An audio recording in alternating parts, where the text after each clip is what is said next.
miaraka an'Andriamanitra lehibe ny tenako. Mbola omeny tombonandro afaka ny anompo azy indray. Ary faly miarabanao amin'izao miracle spécial izay arahantsika mivantana eto amin'ny Facebook izao sady arahanao mivantana ihany koa amin'ny radio fandresena 97.4.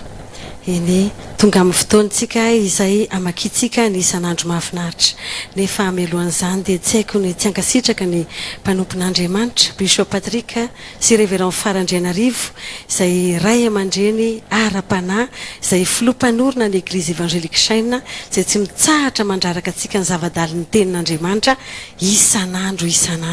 ary tena mahenontsika hoe miakatra zany ara-panahiko zany noho ny amin'ireo sakafom-panahy izay omeny ny dada sy neny ara-panahitsika ireo. Halleluja. Dia ary sika hiditra ao anatin'ny famakiana ny isan'andro mahafinaritra. Révérend Fara no mitondra ny lohahevitra androany, mitondra ny afatra androany izay soloko tena aminao eto amin'ny lohahevitra hoe tian'Andriamanitra ho zava-mahagaga ny fiainanao. Amen. Hoy ny salamo faraka amin'ny 77 izay nakany ny Révérend Farany izany hoe tonga toa zava-mahagaga eo imasony maro aho nefa ianao no fiarovana mafy ho ahy. Dia hoy izy eto amin'ny famelabelarana hoe mety ianao mahita sy mamaritra ny fiainanao ohatra ny fiainan'olona rehetra ihany. Mety variana koa ianao mamaritra izany noho ny toerana misy ianao izao. Na mety koa avy amin'ny vokatry ny zavatra anananao izao, na ireo fomba firesaka na ny zavatra ataon'ny olona aminao. Fa Andriamanitra nefa dia nahary ianao tamin'ny fomba tsara sy goavana ary mahatalanjona. Resy lahatra amin'izany ve ianao? Aoka ho azonao fa tian'Andriamanitra ny fiainanao ho feno fahatsarana sy voninahitra ary ho tonga fitalanjona ho an'ny maro. Tsy olona tsotra na anana fiainana tsotsotra no tiany mombanao. Ny tena namoronana ianao dia tsy izany mihitsy fa ny ho tonga fahagagana sy fitalanjona ho an'ny maro. Lazao mafy amen. Ny olona dia afaka fantarina amin'ny asany. Andriamanitra lehibe sy goavana izy ary ny zavatra nataony sy noforoany dia manaraka ny natiorany. Fa tsy afaka hanao zavatra kely izy na amoaka zavatra tsotra sy maivana kely ivoaka avy aminy. Ary ianao dia asany. Izy no namorona anao. Efa voatendriny ho amin'ny fiainana tsara sy feno voninahitra ianao. Tiany ho tonga zava-mahagaga sy ho fitalanjona ho an'ny maro ny fiainanao. Aoka izy voninahitra amin'izay ny fiainanao manomboka anio. Hoy Révérend Fara hoe aoka izy voninahitra amin'izay ny fiainanao manomboka anio. Ny fanahiny voninahitra iseo sy isandratra amin'ny fiainanao manomboka anio. Ho tonga fahagagana sy fitalanjona ho an'ny maro ianao hoy ny mpanompon'Andriamanitra. Resy lahatra amin'izany ve ianao? Eny ary, raha resy lahatra ianao dia tiako hiaraka amerina amiko ity fanekempinoana ity. Izaho amaky ilay izy, ianao kosa mamerina amin'ny fandresen-dahatra. Ianao no nahary ahy. Mahagaga sy mahatalanjona ny asanao.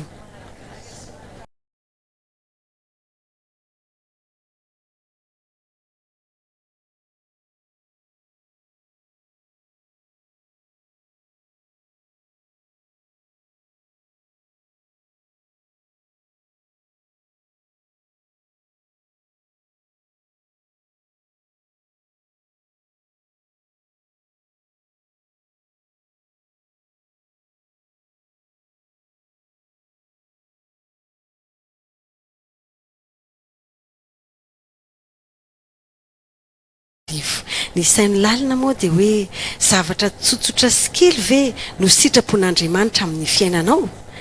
Ary koa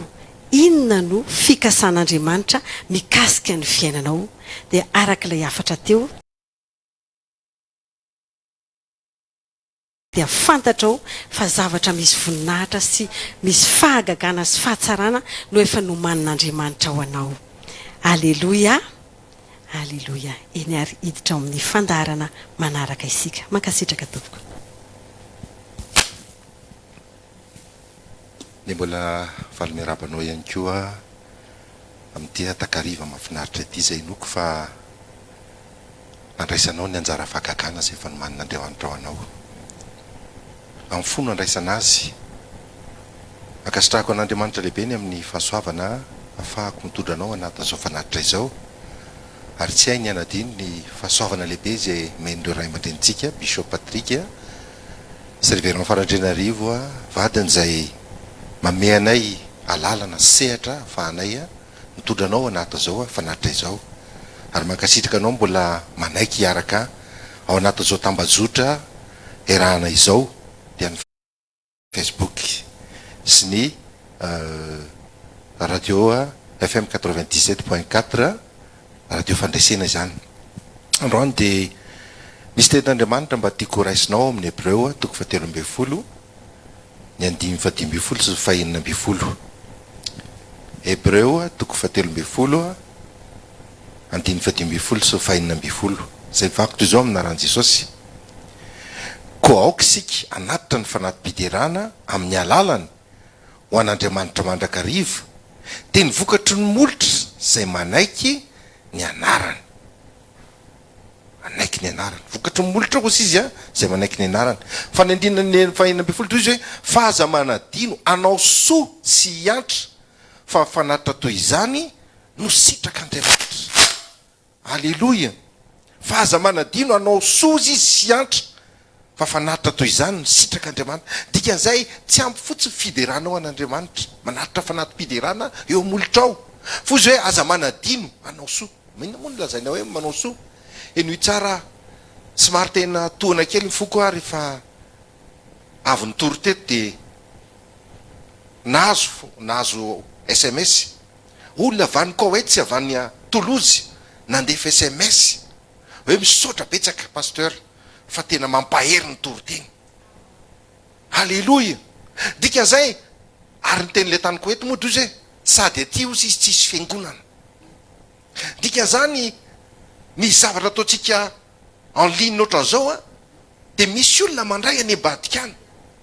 Misy olona tena misitraka an'izao zavatra izao. Avaiza nefa ozy ny teny ray aman-dreny izay matetika hoe mila fantatra ozy izy fa ny filazany tsara maimaimpona fa ny mampita azy sy mitory azy tsy maimaimpona. Izao zavatra nge tsy sanatria hoe ataotao fotsiny ohatran'izao fa nisy fiomanana. Misy studio zay tsy maintsy karakaraina, misy olona zay ao ambadika izany. Ka raha ohatra ianao ka manao fanatitra dia zao mila azonao tsara. Karazana fiantrano zany. Manisy soa olona ianao. Ao fomba ahoana moa ny ahafahantsika matateraka ireo teny fikasana izay nitenen'Andriamanitra ho antsika ho an'ity taona 2024 ity. Hoe taonan'ny fitomboantsika ity. Ny kely ho tonga arivo ary ny malemy ho tonga firenena lehibe. Aleloia. Dikan'izay amin'ny alala zao satria nisy vision izay men'Andriamanitra fa ho ampitomboana avy arivo eny tsika. Ny kely ho tonga arivo. Tsy ho tanteraka mihitsy le izy satria izy moa ny ahafahanao manao contact personnel na anao porte à porte. Ny olona koa amin'izao maniditra trano tsisy mampiditra anao an-trano zany. Na namana sy tena mahafinaritra ary ianao tsy mampiditra ny olona. Fa amin'ny alalan'izao tambajotra izao, amin'ny alalan'izao onjam-peo izay hitoriana filazantsara zao dia fantaro tsara mampandroso an'i Jesosy ianao. Mampandroso azy ianao. Ary amin'ny mety possible satria misy ireo namako izay tsy mba nihaino ahatra amin'izay. Fa rehefa natao moa le partage ary reto dia mampirisika anao araka ny teneny ray aman-dreny fonao hoe mba hazarao amin'ny olona hafany ny azonao. Aza mamihana ny soa amin'izay azonao, azony tananao atao. Mba hazarao amin'ny olona le izy fa gaga be satria ireo namako izay tsy mba nihaino ary nieritreritra fa olona hafa ohatran'le taloha ihany ahako. Efa olona vaovao aka, efa hafa mihitsy azao. Fa izy ireo ny gaga hoe satria izy mahita an'le hoe hay ve ohatr'izany hoe fiomanana ny ho avy mandrakizay. Hay ve zany ozy ny fiomanana. Ohatran'ny mampatahotra izy zany tsy resaka mampatahotra le izy fa ataonao ahoana ataonao ahoana moa fa lala raha tsisy mampianatra ary zay indrindra moa zako hoe possible ngery olona ao anatin'izao fitoriana ohatran'izao amin'ny alala mifanatra zay ataonao ahafahantsika mampiely ny filazantsara no ahafahantsika mikasika olona fotoana zao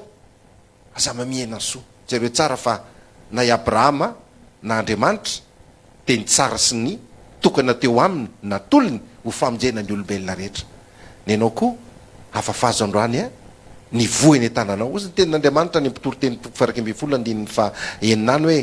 na maraina ianao ozy izy mamafy a ny hariva koa ianao mamafy tsy maninona zany moa izy fa tsy fantatrao zy havanina lale tamin'ny maraina na tamin'ny hariva na samy havanina izy roa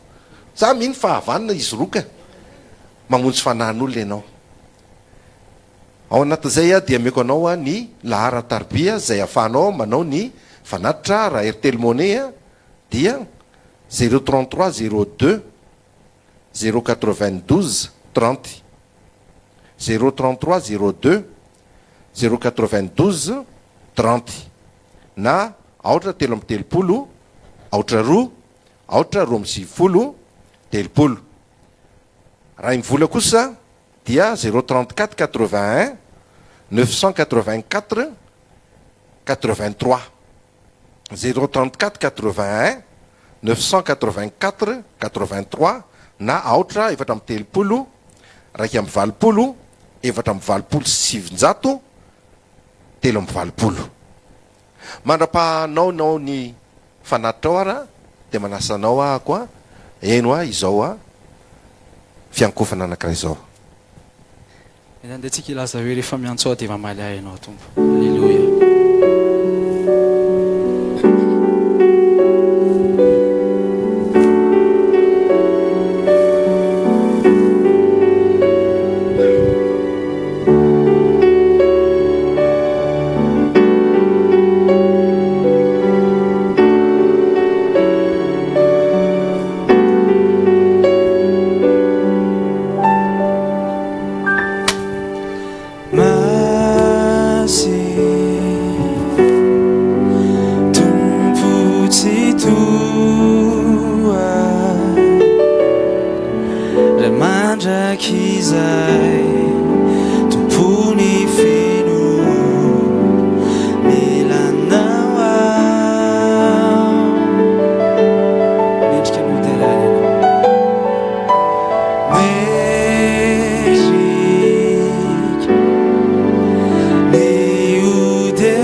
Desire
Nanao ny fanatitrao fandeha ivavakatsika mba ho amasinina ny fanatitrao hoe tsika natren'Andriamanitra mba tonga azy avokatra amin'izay. Raha eo aminara Jesosy no akasitrany fiainanao ny amin'ny tombo-pahasoavana lehibe nomenao anay mananjara afaka ny contribuer tamin'ny fanitarana fanjakanao tamin'ny alalan'ny fanatitra izay nentinao araka ny teninao hoe azadino ny manao soa sy manao fiantrano. Raisinay ho tombosoa Andriamanitra ny afahanay mbola mizara izao tambajotso zao mizara zao tenin'Andriamanitra zao ho an'ny olona maro. Ity taona ity dia efa taona nomenao anay indrindra Andriamanitra mba hitombonay avy arivo eny. Araka ny teninao fa tsy verina aminao foana ny teninao raha tsy efa nahatanteraka izay nampandranao azy. Araka ny teninao fa matoa ny tenin'ny fikasana rehetra ianao. Araka ny teninao fa ireo teny rehetra nampilazainao dia tsy maintsy ho tanterahanao. Mino zay fa ity taona ity le taon'Andriamanitra antaranao anay mihoatra ny hatramin'izay. Ary mananjara amin'izay lehibe zay satria nomenao fahasoavana afaka nihitana ny fanjakanao. Mankasitraka anao zay tompo tamin'ny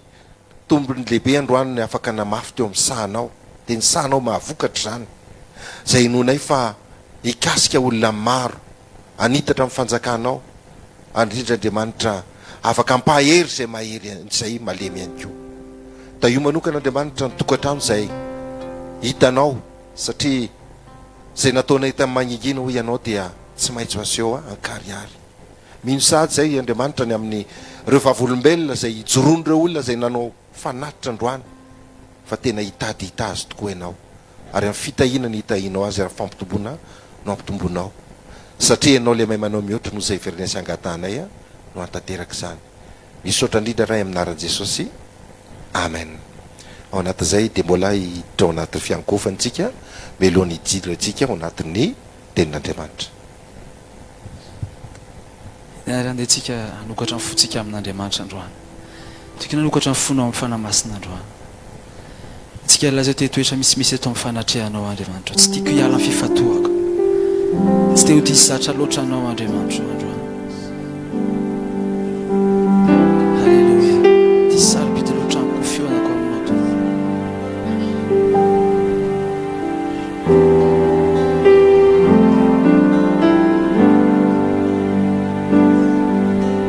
Tsika lazao toetoetra amin'ny fanatrehana.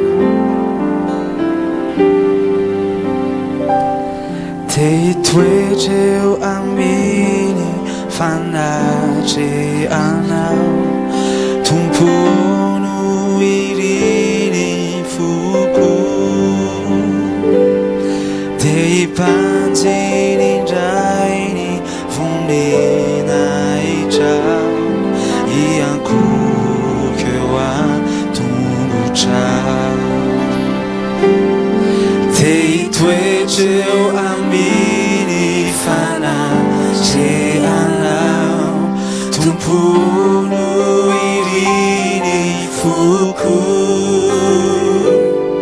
dia hipanjiny indray ny vonena hitrao hiankoko eo an-tongotrao. Eo anilanao foana. Eo anilanao foana no tiako isay iankina ny fitiavana tsy tady toeraka fa sambatra tompo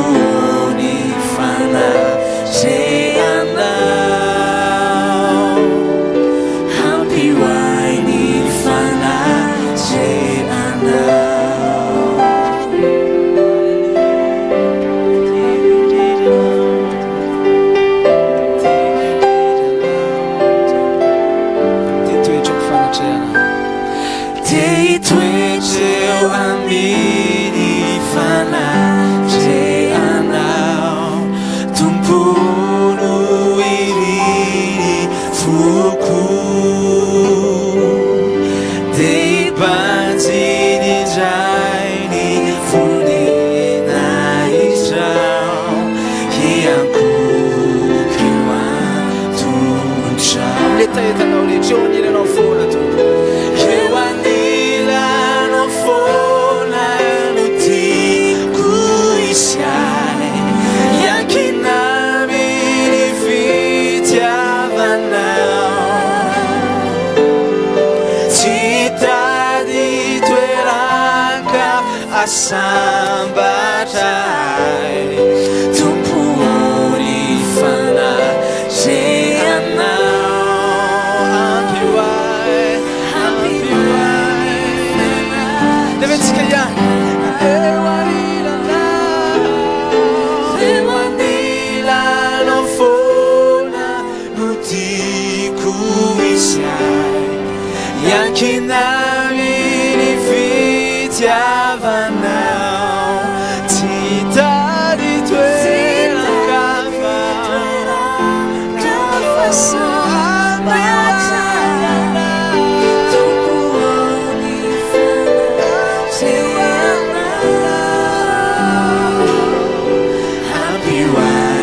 tikanao ananatra feonao sy netaetanao androany irao fonao rehetra naizanaiza misy anao eo anilanao no tiako isiay iakinami ny fitiavanao tsy tady toeraka asambatra tompony fanaseanao ampiway oh ampiway anao tompony fanaseanao ampiway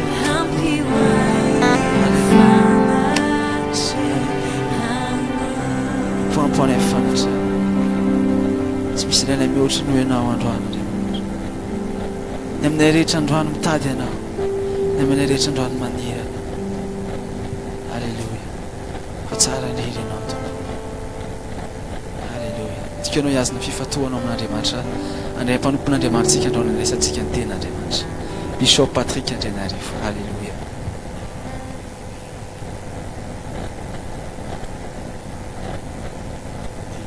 fanomeranantsika rehetra indray ty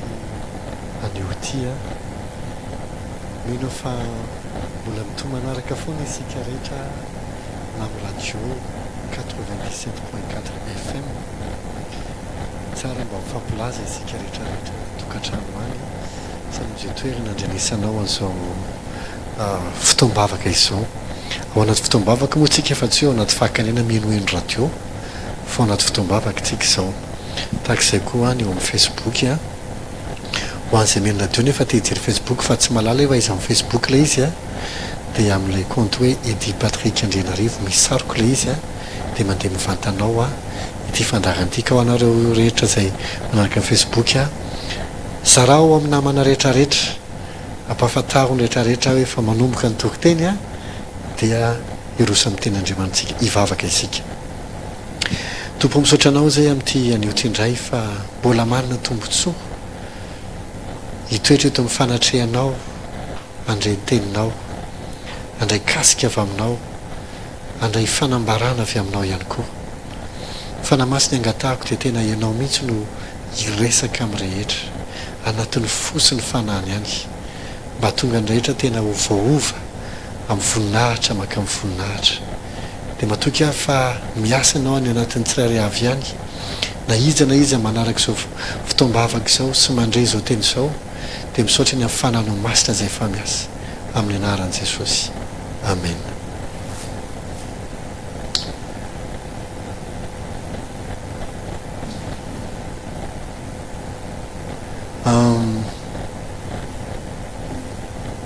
Araka ny fanresako kely tamin'ny maraina dia hoy hoe iresaka kely ny amin'ny andro farantsika zao farandro zao moa zany nisy moa le teny gasina indray somary mifanakaiky loatra dia manahirana fa baiboly dia milaza hoe amin'ny andro farany ondatsahako ny fanahiko amin'ny nofo rehetra zany hoe rehefa miresaka hoe andro farany tsy hoe farahandro mantsy dia hoe tapitra diandro raha mitery izy dia hoe the end of the world tapitra ny andro la fin du monde ozy izy ny teny frantsay fa le hoe andro farany indray a dia zao le iainantsika zao amin'ny andro farany ozy ny baiboly dia andatsaka ny fanahiko amin'ny nofo ahako zay andro zay a dia efa nanomboka tamin'ny fotoana ny pentecoste tamin'ny 2 fotoana lasa zay nilatsahan'ny fanamasina tamin'ireo apôstôly 12 sy ireo olona 20 tao amin'ny efitrano ambony tao a Jerosalema dia efa nanomboka tamin'izany no andro farany maika moa zany manahoana amin'izao andro iainantsika zao rehefa lasa zay ny 2 fotoana tiako milaza aminao efa tena kely sisy ao ny lazako izany nisy taona efa nampianatra tamin'ity herinandro teo aloha teo iny raha sendra nanaraka ianao tamin'ny radio na tamin'ny facebook amin'ny facebook mbola azonao jerenao le izy ny hoe fiomanany amin'ny fihavian'i Jesosy dia le numéro 2 le izy dia atao nampianatra resaka mikasika ny OCA toko fahaenina andiny voalohany a sy ny andiny faharoa OCA toko fahaenina andiny voalohany a sy ny andiny a faharoa tsara angamba alovakitsika kely ihany zay mba ho azosika sy afahako mitoy ao anatin'ny zavatra zay ianarantsika androany hariva OCA toko fahaenina ka ny andiny voalohany sy ny faharoa zao ny lazainy andeha hiverinao amin'i Jehova isika fa izy namiravira ary izy ihany no ahasitrana antsika izy no namely ary izy no hamey ny ferintsika rehefa afaka indroandro dia ho velominy indray isika ary amin'ny andro fahatelo dia hitsangana ho velona eo anatrehana isika ozy amin'ny andiny faharoa hoe rehefa afaka indroandro dia ho velominy indray isika ary amin'ny andro fahatelo dia hitsangana ho velona eo anatrehana isika le andro fahatelo ny anomboako azy le andro fahatelo dia tsinona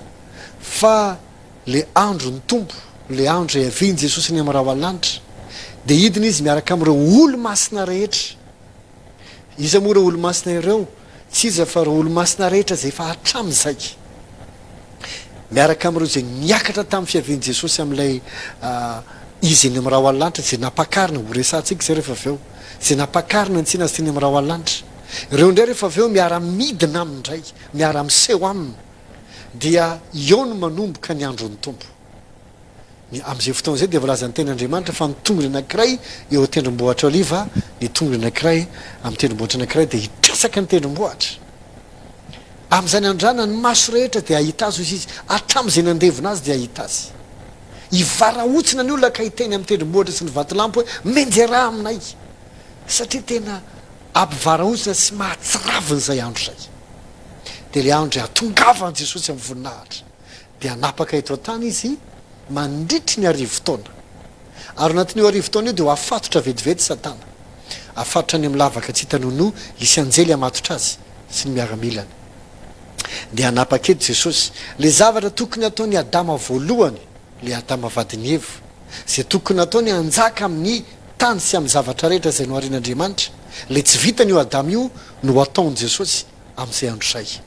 ny fobean'ny fanjakan'i Jesosy amin'izay andro zay dia ao Jerosalema ao an-tanànan'i Davida ao amin'ny bokin'ny Zakaria sy ny Ezekely no milaza an'izany faminaniana rehetrarehetra zany fa atsidiko tsikelikely rehefa aveo tsika ame verset maromaro anao ako zay afaka raisinao noty a mba fanao tena mianatra ny fampianarana momba ny fihavian'i Jesosy ty moa dia tena lava dia lava ary tsy ho vitantsika eo anatiny hoe 20 minitra na 30 minitra fa alefa tsika tsikelikely dia mianatra tsy moramora isika rehetra ao anatin'le izy koa hoe le andro fahatelo io dia le manomboka amin'le andro hiavian'i Jesosy dia arivo-taona io raha mamaky tsika ny amin'ny bokin'ny Petera dia ho azosika ny tiako tenenina Petera faharoa toko fahaefatra Petera faharoa toko fahatelo azafady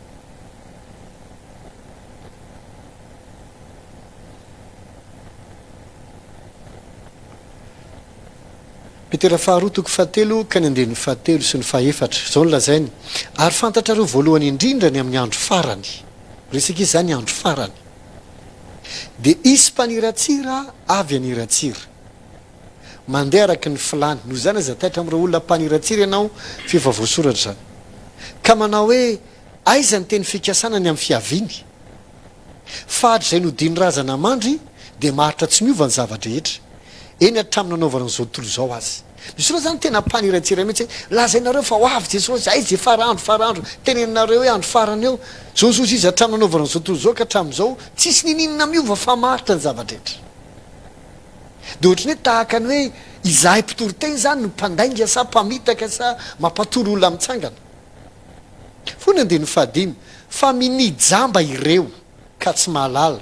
fa nisy hatramin'ny ela lanitra ary nisy tany koa izay niseho avy tamin'ny rano ary ny rano nanaovana an'izao ary ny rano no nanaovana azy tamin'ny tenin'Andriamanitra ary ny rano koa no nandravana izao rehetra zao taloha tamin'ny nanasaforany azy tamin'ny andro Noa io zany fa izao lanitra sy tany ankehitriny zao dia hazonony zany teny zany ho amin'ny afo ka tehirizina amin'ny andro fitsarana sy ny fandringanana ny ratsy fanahy deto le izy eto le teboka andiny fahavalo nefa ary malala zao zavatra ray loha zao no tokony tsy ho adeninareo ny indray andro amin'ny tompo de toy ny arivo-taona ary ny arivo-taona de toy ny indray andro hoy zay ray andro egal arivo-taona arivo-taona egal ray andro ka raha laza le bokin'ny Hosea hoe amin'ny andro fahatelo de hitsangana ho velona ho anatrehantsika de miresaka izy le andro le arivo-taona fahatelo ka inona ary zany le hoe amin'ny andro faharoa de ho velominy indray tsika raha miverany bokin'ny Hosea tsika dikan'izay zany roa andro egal roa arivo-taona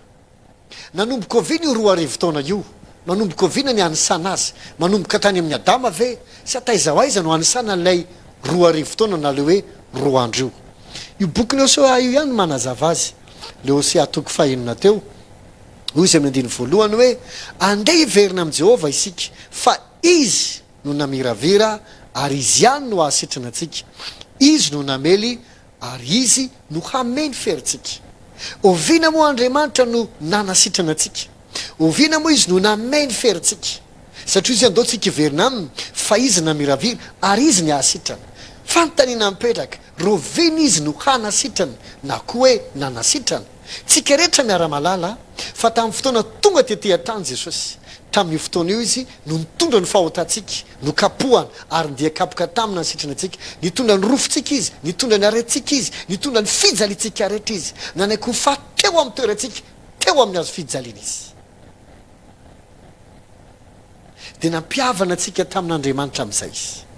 zay mahatonga azy milaza hoe andeha tsika verina amin'i Jehova fa izy le namiravira iny izy a manasitrana ankehitriny zany tsika efa afaka miverina amin'Andriamanitra ao no izy ny bokin'ny Korintianina faharoa toko fahadimy Korintianina faharoa toko fahadimy do izy eo amin'ny andininy fahavalo ambin'ny folo sy ny sivy ambin'ny folo fa izany rehetra zany de avy amin'Andriamanitra zay nampiavana atsika tamin'ny alala tamin'ny alalan'i Kristy sady nameanay ny fanompona fampiavanana de izao Andriamanitra ao amin'ny Kristy no nampiavana izao tontolo zao taminy ka tsy nanisany fahadisony ary efa napetrany aminay ny teny fampihavanana jerevy tsara zany fa any amin'ny bokin'ny Hosea izy de efa aminanina ozy andao tsika hiverina fa izy no hahasitrana atsika satria tamin'izany mbola tsy tonga Jesosy mbola futur ny taon'ny verbe fa rehefa tonga amin'izay Jesosy de izy nanasitrana atsika ary efa nampiavana atsika tamin'Andriamanitra izy noho zany zany efa vita ny fampihavanana efa fotoana zao mila hiverenako sy hiverenanao amin'Andriamanitra amin'izay satria efa nanasitrana izy ary efa nandrava ny hevitra nampisaraka atsika taminy izy ary afaka miavana aminy amin'izay tsika satria izy ny bokin'ny Korintianina hoe Andriamanitra efa nampiavana zao tontolo zao tamin'ny tenany tamin'ny alalan'i Kristy tamin'izany andro zany izy no mitondra ny aretintsika sy nitondra ny fahotantsika tamin'ny alalan'i Jesosy tonga tetỳ tany dikizay raha tamin'izay andro zay ary nanomboka le andro voalohany na le hoe le arivo-taona voalohany do izy amin'ny andro faharoa de velomitsika tsika rehetra malala fa nanomboka tamin'ny fahatongavan'i Jesosy atramin'izay andro tsika zao anao manisa firy-taona zay roa arivo-taona zany hoe ray andro egalina arivotaona arivotaona egalina ray andro ka raha nanomboka tamin'ny fotoana nanasitranantsika sy nampihavanantsika tamin'ny tenany ka hatramo zao iainantsika zao de ozy zay amin'ny andro faharoa amelantsika izy andro faharoa egalina roa arivotaona efa zao andro iainantsika zao zany no za mila tonga saintsika fa tsy taona marotsono ny saina tsy fantatra hoe rapitso ve amin'ny tierinandro masiny ity ve rovena fa nazoantoka efa feno ny roa andro efa feno ny roa andro efa fotoana amin'izay zao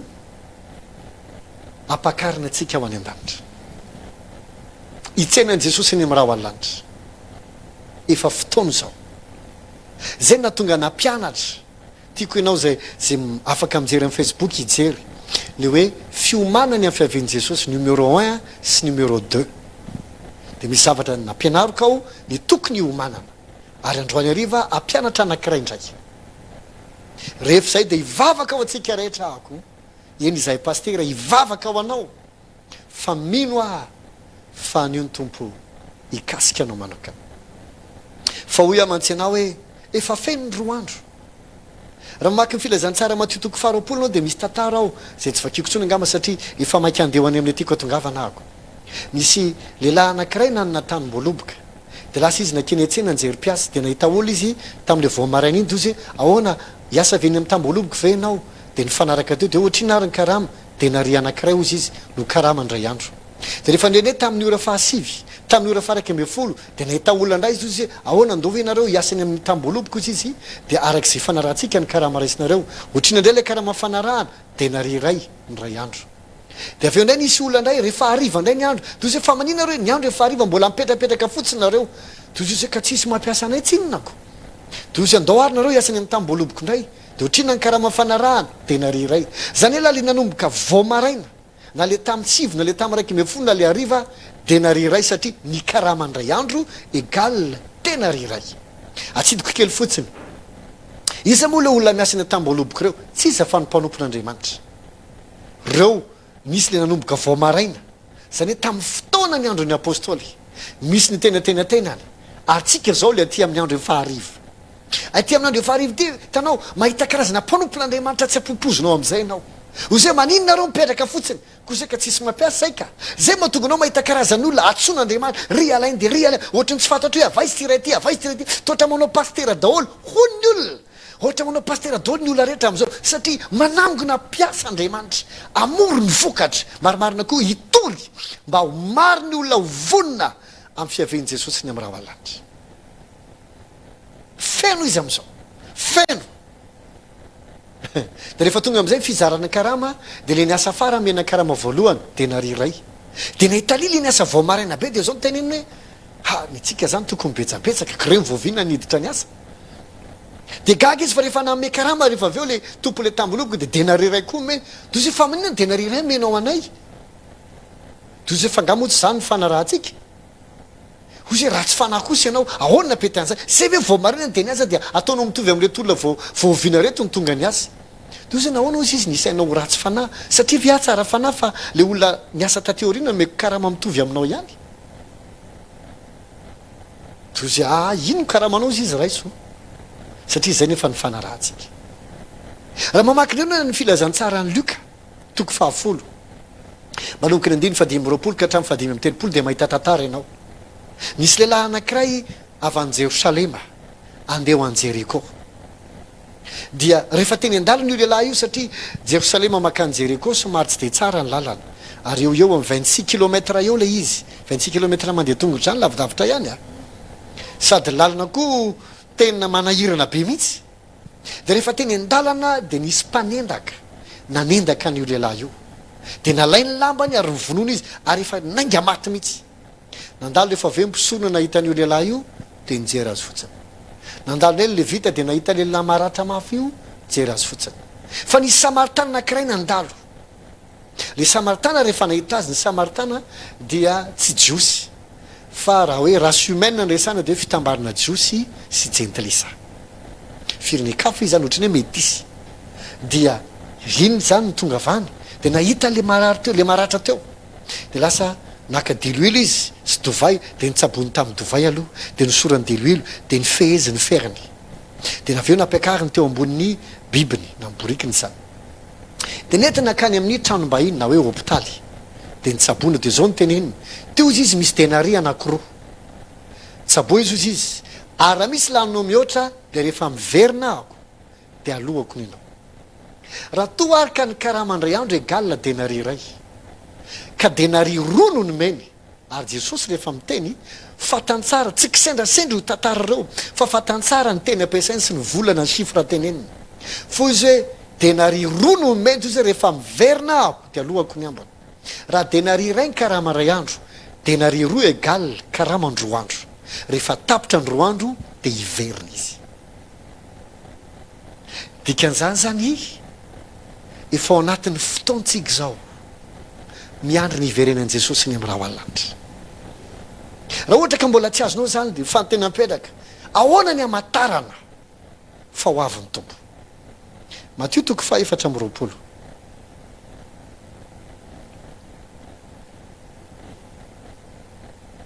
lavalava vaky tenitsika eto kanefa everiko fa mahasoa ty Matthieu 4:20 ty a dia zavatra anankiroa ny resahana eto voalohany le fahoriana zay le zavatra mitranga mialohany atongavan'i Jesosy ny amin'ny raha alanitra zay apakarana atsika ary ny zavatra faharoa resahany ao de le fahoriana rehefa tafakary tsika de misy fahoriana eto ambonin'ny tany zay voalaza hitatsika eo rehefa aveo fa nafoeziny zany andro zany satria mafy de mafy io andro zay eto io le nafoeziny io raha tokony ho fito taona de natao 3 taona sy tapany ho hitatsika zay rehefa aveo fandaovaka itsika aloha le Matthieu 4:20 raisitsika manomboka ny andininy voalohany ary noho ny ala teo akanjany tempolo Jesosy de lasa nandeha ary mpianany nanantona azy hampizaha azy ny rafitry ny tempoly ary izy namalaka anao taminy hoe tsy hitanareo va reo rehetra reo lazaiko aminareo marina tokoa tsy avela izy vato mifanongo eto ka tsy horavana ary mipetraka teo terimbohatra oliva izy de nanantona azy mangingina amin'ny mpianany ka nanao hoe lazao aminay zay andro atongavan'izany ary zay ho famantarana ny fiavianao sy ny fahataperan'izao tontolo zao zay rehefa tsara manontany zany mpianatra eto ny famantarana sy ny fahataperan'izao tontolo zao zavatra samihafa zany de aveo am'izay mandeha ny valiteny andiny faefatra ary Jesosy namalika nanao taminy hoe mitandrema fandao isy hamitaka anareo fa maro no avy amin'ny anarako na hoe anao hoe izao ny Kristy ka ho maro no voafitany ary andre ady sy filazana ady ianareo koa mitandrema aza matahotra fa tsy maintsy ho tonga zany nefa mbola tsy tonga ny farany zany hoe melohany andro farany zany ataperan'izao tontolo zao de isy filazana ady voaigny antsika na amin'ny tsara ny Amerikanina miady amin'ny Iranianina ny combat commercial entre ny Chine sy ny Amerika tsy vozao tsika nainao an'izany efa imbetsaka nisy firenena mitsangana mely firenena ady ny Israelianina miady amin'ny zareo Irakianina ady nefa Jesosy niteny mbola tsy tonga le farandro fa famantarany zany fa efa amin'ny andro farany ianareo toy izy atsika ny vaky tena andiny fahafeto isy firenena hitsangana mely firenena le nazavaiko teo ary isy fanjakana hitsangana mely fanjakana ary isy mosary sy horohoro-tany amin'ny tany samihafa zany angamba tsy mila porofo fa natsika eto Madagasikara tsy indre mandeha tsy indrono nisy mosary kere tany atsimo tsy indre mandeha tsy indrono nisy krizy teto amin'ny firenetsika ary ny pitan-dramasina feno maheno anao horohoro-tany tsunami be afaka jerenao amin'ny internet hoe firy ny horohoro-tany nitranga zay teto ambonin'ny tany sy horohoro-tany matsiravina le nitranga tany Japon reny jerevy daholo reny rehetrarehetra reny a tsy hoe efa tapitra ny faran'izao tontolo zao fa milaza hoe reny ny sinina fa ao anatin'ny andro farantsika zao toy ny andeny fahavalo fa izany rehetra zany no fiandohan'ny fahoriana ary dia hatolo no amin'ny fahoriana ianareo ka ho vonony ary ho alan'ny firenena rehetra ianareo noho ny anarako ary amin'izany andro zany dia ho tafitohana ny maro ary fampiapanga sy fakahaly izy ary isy mpaminany sandoka maro hitsangana ka hamitaka amin'ny maro ary noho ny abeny tsy fankatoavan-dalàna dia mangatsika ny fitiava amin'ny maro ianao ve tsy mahita an'izany be da be ny olona appréciena andeha ho any am-piangonana andeha hivavaka zao moa zany de be da be ny miteny rehefa tena tsy mivavaka vo hita ny tsiro le makany am-piangonana fa sako miteny anao sako ny miteny fa na hisokatra ary fiangonana indray rehefa aveo hoe tapitra ny confinement zany hoe déconfiné tsika rehetra afaka am'izay mivezivezy am'izay mbola surahako misy matsy teny ngamba hirohatra dolo ny olona tsy hirohatra zany ny olona fa noho ny amafo fahoriana vao may ny olona tsy rahan'Andriamanitra fa lasa vao may hitady asony tenany ho tia vola ho tia tena ho mpandoka tena ho mpiavonavona tsy manady zay masina tsy manora isirema inona daholo mahatonga an'izany tsotra ny fiandohan'le izy fitiavatena misy fanahy maloto zay mahatonga ny olona lasa mpaniratsira ohatr'izany sany Jesosy ho avy zany angay fa ilana andradesana an'izany fiainana zao mafy zany mahatonga ny karazana fijangajangana sy fahalotona sy fifamonon'olona afera maloto corruption avisy avanina bokyny Timoty faharoa no milaza an'izany ahoany amantarana azy izy hoe ho tia tena ny olona ho tia vola ny olona ho tia fahafinaretana tsy manady zay masina tia fahafinaretana mihoatra ny fitiavana an'Andriamanitra zany zavatra hitranga ary efa hitatsika zany fa tsy zavatra vao hiseho fa efa miseho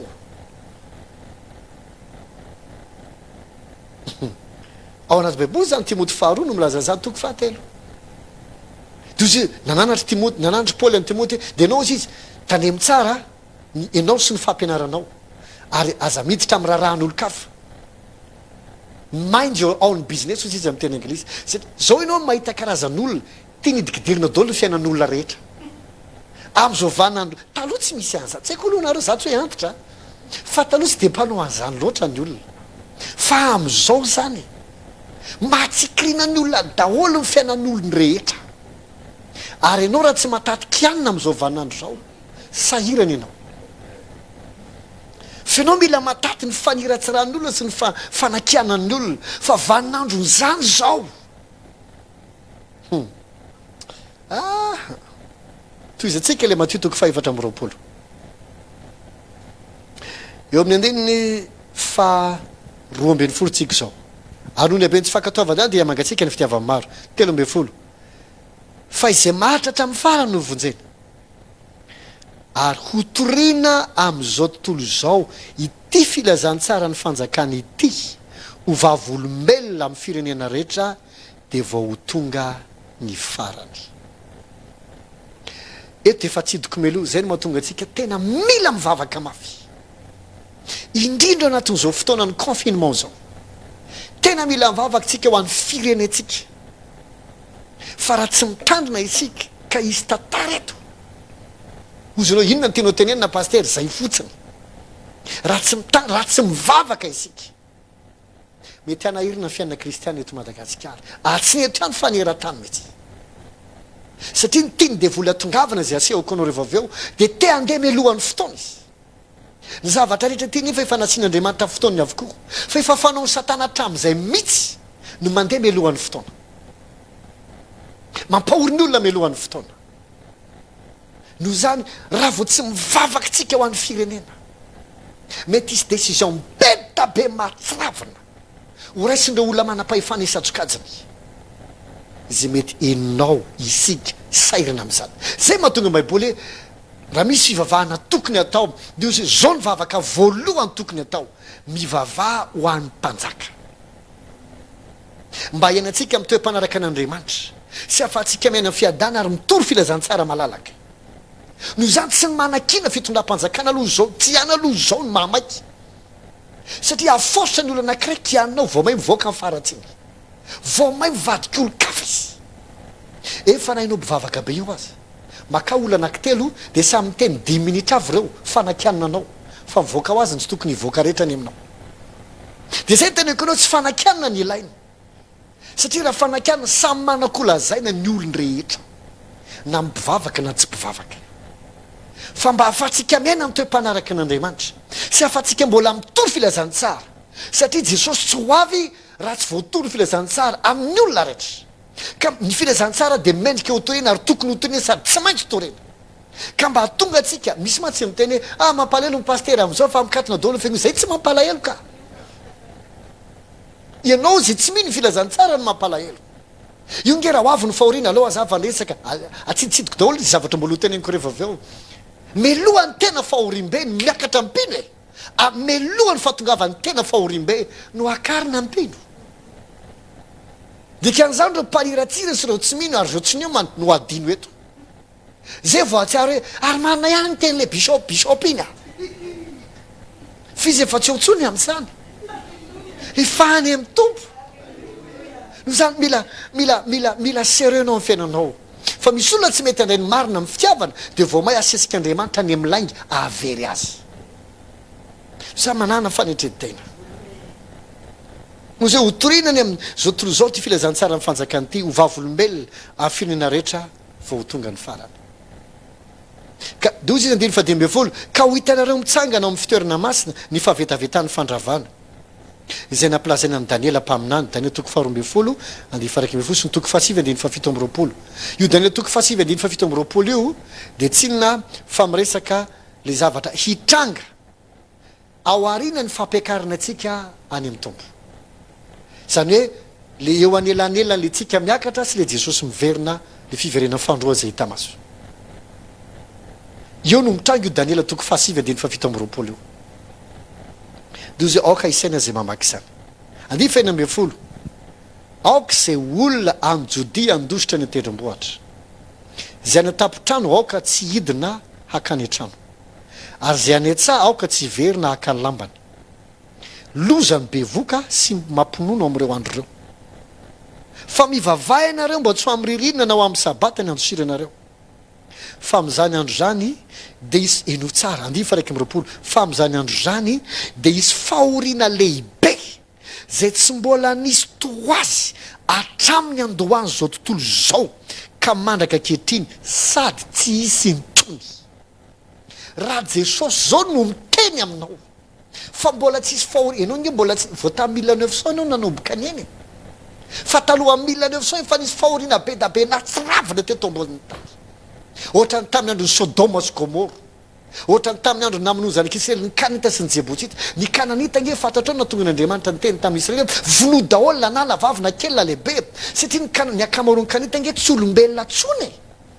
fa olona ny vady tamin'ny devoly de niteraka olona niteraka géant ohatra ny tamin'le andro ny genesis toko fahenina zay na tonga n'andriamanitra nandinga ny olombelona rehetra tamin'ny safodrano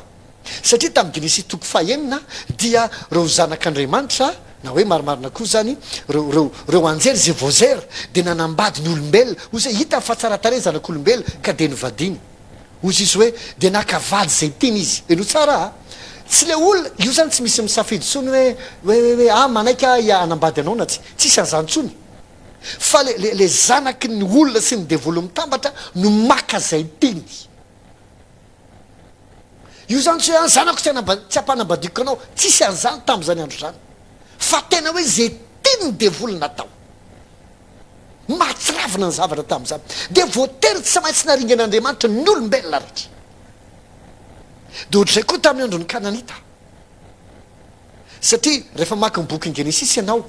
de ozy reo olona zay antsona hoe nefilima zay tam'izany andro zany ozy izy sy tahoarinany zany koa genesis toko fahino milazany zany zay tam'izany andro zany sy tahoarinany zany koa zany nisy nefilima inona nefilima olombelona sy ny devolo ny fanambady tahoarinany savidrany koa mbola nisy nefilima de tsy ny reo fa reo kananita sy ny jebosita zay no tonga n'andriamanitra aza avela isy velona naray azy satria fa tsy izy tsony ny taranaka tamin'izany andro zany ary jesosy koa nefa laza fa mialohany evinany amin'ny raha hoalanitra de ho tahaka ny tamin'ny andro noa ny andro inona le tamin'ny andro noa ozy izy hoe ninona sy nisotro ny olona ary napakabady arak'izay teny question mipetraka fa ngara ala sy mampakabady nga tsy azo atao no mihinana sy misotro sasy anao mihinambara raha misotro rano mihinambara raha misotro jus misakafo nga tsy azo atao zany nga mampisy devoly zany tsya tsy azo atao koa nga mampakabady azo atao fa ina le fampakarambady le tsisy tsony teto zay tenain' jesosy fa zany koa nitranga raha mamaky ny Matthieu 25 ianao ao ambadika an'ity Matthieu 24 tika dozy jesosy hoe ohatra zany koa ny zavatra hitranga melohany aviany jesosy ohatra ny tamin'ny andro noa ny hitranga melohany aviany zanak'olo eny amin'ny raha hoalanitra ina le zavatra hitranga apakabady koa ny olona arak'izay tiny satria ny zavatra hitranga amin'izay andro zay be da be koa ny devoly manambady olona eno tsara sonao metreritra fa am'izany andro zany vao izy sokafo kely masonao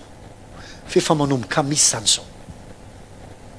efa manomboka misy zany mafantatra tantara tena izy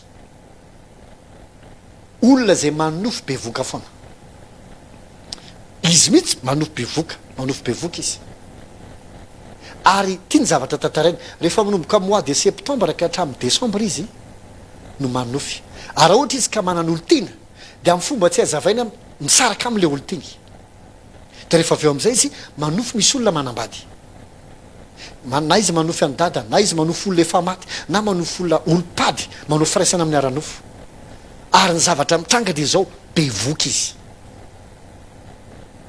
iozanao be voky izy de tia ny zavatra anankiray tena mahatsiravina anaty le tantara de nisy fotoana izy ohatran'izay fa tsisy efa ela be izy nisaraka tamiko le olo tiako tsisy olo niaraka tamiko tsony volana oktobra aho izy be voka tao anaty nofy de rehefa nandeha fotoana izy de hoe andeha esoriko ty zazy ty de namako izy terika do tsika sindrio any amin'ny dokotera de rehefa tonga any amin'ny dokotera izy aty amiko le vola anaovana le izy fa tsy haiko zay mahazo anazy izy tsarandao hodinay aloha fa kambe de ohatrany foana izy nandraba tonga azy tsy niesorontsony le zaza fa niteraka an'le zaza izy fantanina mipetraka de izy izy anao za mety tsy nanofy izy fa nisy olona niarina tory taminy fotsiny fa izy ny tsy nahalala le izy tsy indray mandeha fa isa taona fa tamy ty indray mandeha ty tsy sananala zaza tsony izy nefa io zaza io zaza tao anaty nofy zanaky ny devoly ny filima tsy anankiray tsy anankiroa eto Madagasikara tsika mipetraka misy faritra maro eto Madagasikara eto rehefa raikitra le fombafomba ndrazana le fanaondro zareo de misy fomba anankiray zay ny zavatra mitranga de zao tsisy manao akanjo ny olona fa lamba ho any fotsiny tsy manao nininina anatiny dia misy letsona hoe orgie zany hoe afaka mifanambady zay te hifanambady rehetra miaraka zay mety azo eritreretina ihany bon sy olombelona feno filandratsy fa tia ny tantara anankiray misy fotoana indray ny vehivavy rehetra amin'ny tanàna mandeha miampita rano nareo any amin'ny faritra mahita misy an'ity tantara ty maintiako tenenina de mandeha miampita reny rano mihitsy de any anaty alana tsisy lehilahy manaraka azy vehivavy fotsiny sikiny tsy manao nininina anatiny verina vany izy rehetra be voka de ohatana hoe misy olona any am'le tanàna fa ny ambany vohatra any ange tsika tsy mety ve ambadika ao andrefanao misy olona fa tsika mety non zay mahatonga anao mahita karazan'olona manana fahatezerina tsy hazavaina indrindra mpivavaka ary tena misy fahakalana tena diabolika misy koa ingena antsona hoe fanahavany naty rano e voaingena nanao an'izay seriena fampianaran'izay tantara tena maro izy ty tany amin'ny faritra atsimo tany lehilahy anankiray ny nambady ramatoa de ozy izy lehilahy hoe rehefa mivady zareo nantany le ramatoa hoe faiza ny fianakavianao de alavitra be fianakaviako izy fa tsisy aty daholy de nivady zareo de niteraka rory zareo tantara tena marina eto de rehefa niteraka ry zareo ny anankiray am'le zanaka ry zareo de tia milalao rano ary rehefa milalao rano io zaza anankiray io de mahavita mijanona ao anaty rano tsy hoe milalao ohatrao fa miletika anaty rano mahavita adinray adindro tapakandro tsy mihetsika ao anaty rano ao fa tsy maty sady sepitra ny tsy manino tsy manino zay nahagaga le ramatoa mihitsy efa ahoany ty zazy ty satria tsy fantatry le ramatoa hoe izy ty rangava tiako ty de rehefa nandeha ny fotoana de ozy le rangaha hoe andehandeha zay ozy izy andehandeha ozy izy aloha ho any amin'ny fianakaviako ka tsy fantatro na mbola ho tafaverina na tsy toy le ramatoa ahoany nao tsy hiverina ka ny fianakaviako izy lavitra be de zasy ty zanako anankiray ty fa anankiray ozy izy mijanona aminao fa anankiray miaraka amiko izy le miaraka aminy le afaka mijanona anaty rano ela be de tsy haiko izy le ramatoa fa nahatsikrinala izy de narahako izy lavidavitra de narahako rehefa tonga teo amorona reny rano anankiray ozy izy de mitsofoka atao anaty rano zareo tsy lomano fa mitsofoka ohatrany mandeha tongotra de miletika tao arivony andro izy ny andasiko tsy mivoaka ny aretako teo foana izy hatramin'ny apitso tsy nivoaka le rangahy sy le zaza aminao inony zany so nao mieritreritra fa amin'ny andro aviany Jesosy ihany vao izy zany efa mbia ty amintsika zany zavatra zany ary am'teny Jesosy izy mpaminany sandoka maro hitsangana ny episteliny Jaona voalohany efa manazavy no ngevaka itsika Jaona voalohany toko fahaefatra itsika le matsotra matoritory efa avy zany fefa tapitra ny roa andro ora sisa ny saina fa le ora tsy fantatra hoe tsy azo calculena hoe ora ray galina zao andro tsy azo calculena le izy fa ora sisa de lasitsika ary amin'ny fotoantsika nge miakatra dozo bokyny Tesaloniana amin'ny Tesaloniana voalohany toko fahaefatra andiny feno ambin'ny folo hoe andiny fafito ambin'ny folo de akarintsika ao anatin'ny ray mpimaso dikile ray mpimaso de ohatrao jerevo tsara zay akipikely masonao hoe zay fotsiny Jaona voalohany toko fahaefatra fa tsika eranay ohatrany matoritory tsy azoko zany hoe ohatrany mbola hoela vo avy ny tompo no efa tapitra ny roa andro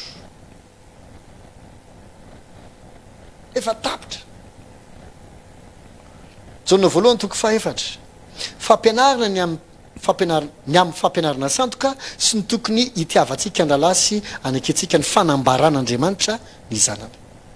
hoy izy ry malala aza mino ny fanahy rehetra izy tsy miteny aza mino ny olony rehetra non fanahy ny resahany eto aza mino ny fanahy rehetra fa izao toetra ny fanahy na avy amin'Andriamanitra reny na tsia satria maro ny mpaminany sandoka efa lasany amin'izao tontolo izao dika zay ny fomba amatarina mpaminany sandoka de ny fanahy no zahanao toetra fa tsy le olona re matsika ohatra hoe zako toetra ty olona ty raha tena avy amin'ny tompona tsy non tsy le olona ny zahanao toetra ny fanahy no zaho toetra ozy izao toetra ny fanahy fa tsy teny izao toetra le mpaminany andiny ny faharoa izao no afantaranareo ny fanahin'Andriamanitra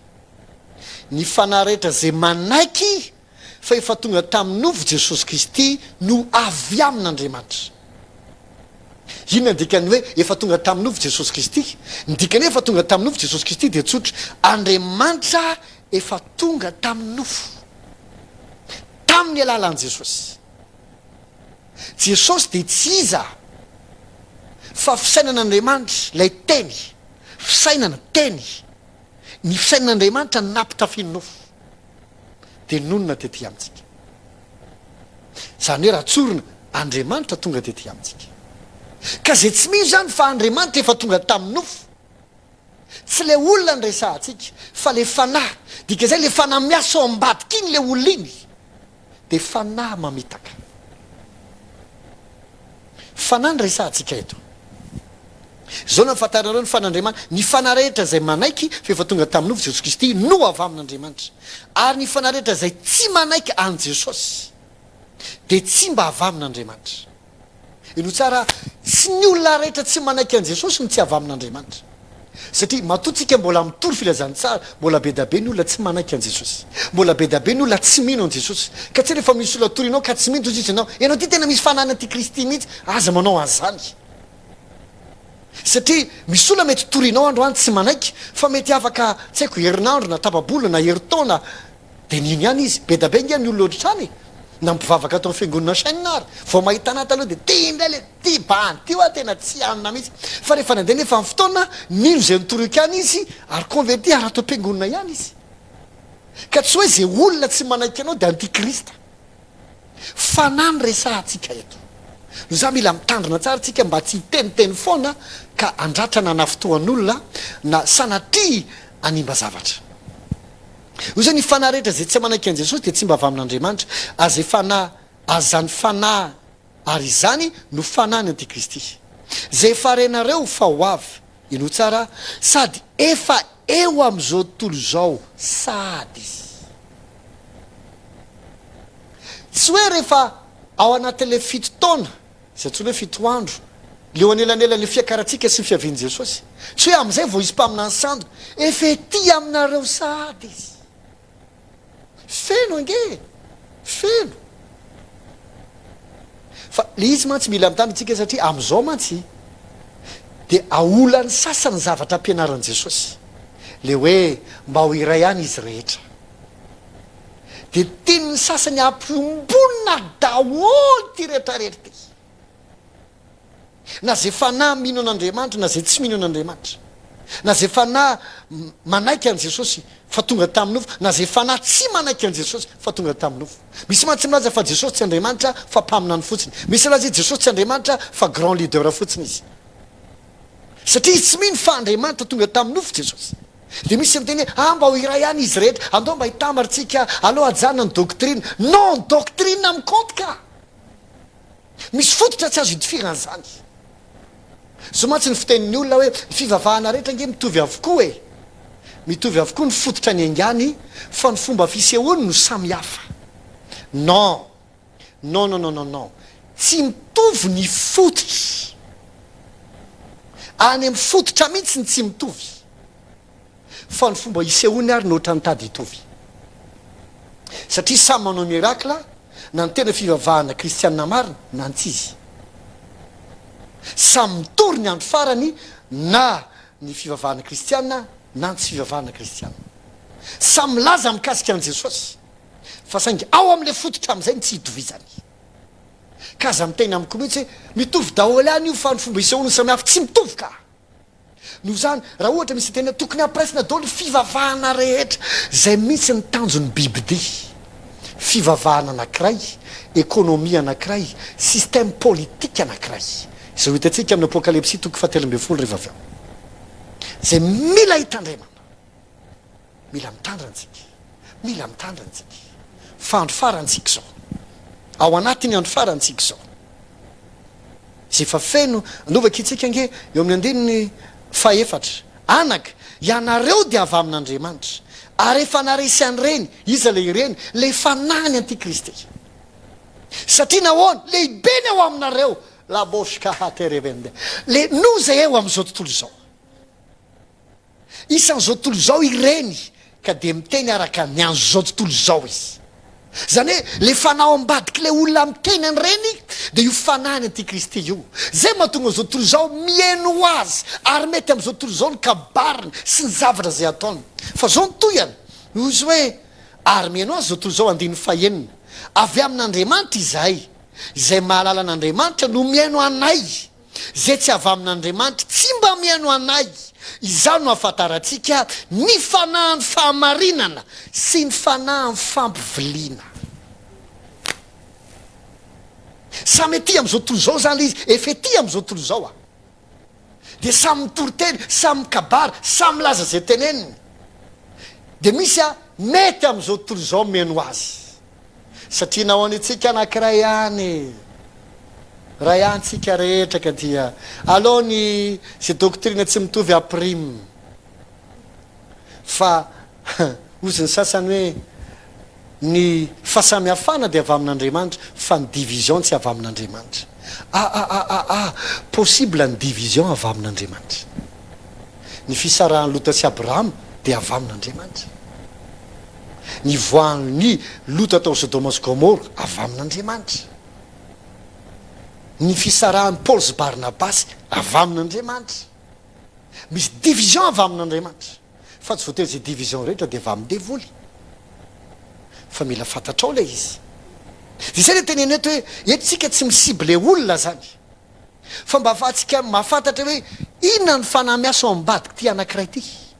dia io teneniny io mba tsy tonga anao tratry ny fanahy ny fampiviliana zay mitondra antsika lasa anaiky ny fanahany antikristy. No za mila mitandrina isika, be da be ny pirofony amin'izao andro farany zao, satria nan'izany resahako anao rehetrarehetra zany, raha tsika mahita ety ambony tany zany, raha ohatra anao ka sainao kely fotsiny teny tonga de fantatra hoe ianona le mpiteny ohatrao ohatrao le zavatra zao mitsy mivoziny rianina de mila mitandrina ianao. Tsy izy rehetra mampivohy firaisana akory de tsy avy amin'ny tombo, fa misy firaisana zay tsy izy mihitsy, zay tiana anatambarana ny voanjobory sy ny tsaramaso ary ny katsaka, sy tsy tokony hitambatra mihitsy ao anaty vilany ray. Aloha ataoko ohatra le izy mba tsy hanonako anara-piangonana sy anara-pivavahana zay mety hitondra fahatafotona ho an'ny sasany, fa anao zay tia mandinika dia azo ny tiako teneny. No za mila mitandrina isika, indrindra amin'ny fanahy ny fampiviliana, zay tao tahaka ny hoe avy amin'andriamanitra fa asehon'io zao ny amataranao le fanahy tsy avy amin'andriamanitra ao anatiny andro farantsika ao anatiny andro farantsika zao dovakitsika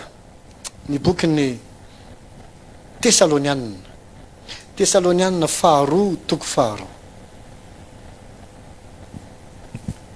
manomboka ny andininy voalohany miresaka andro farantsika zao tesalonianina faharoa toko faharoa te ampiomana atsika rehetra ako mba afahatsika mandamina ny fiainatsika tsy fotoana tokony avarim-barinanao amin'ny vola zao efa kely sisa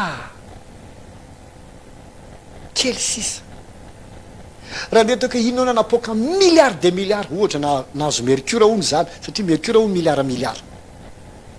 de nahazo anao zany ohatra hoe 3000 milliard wow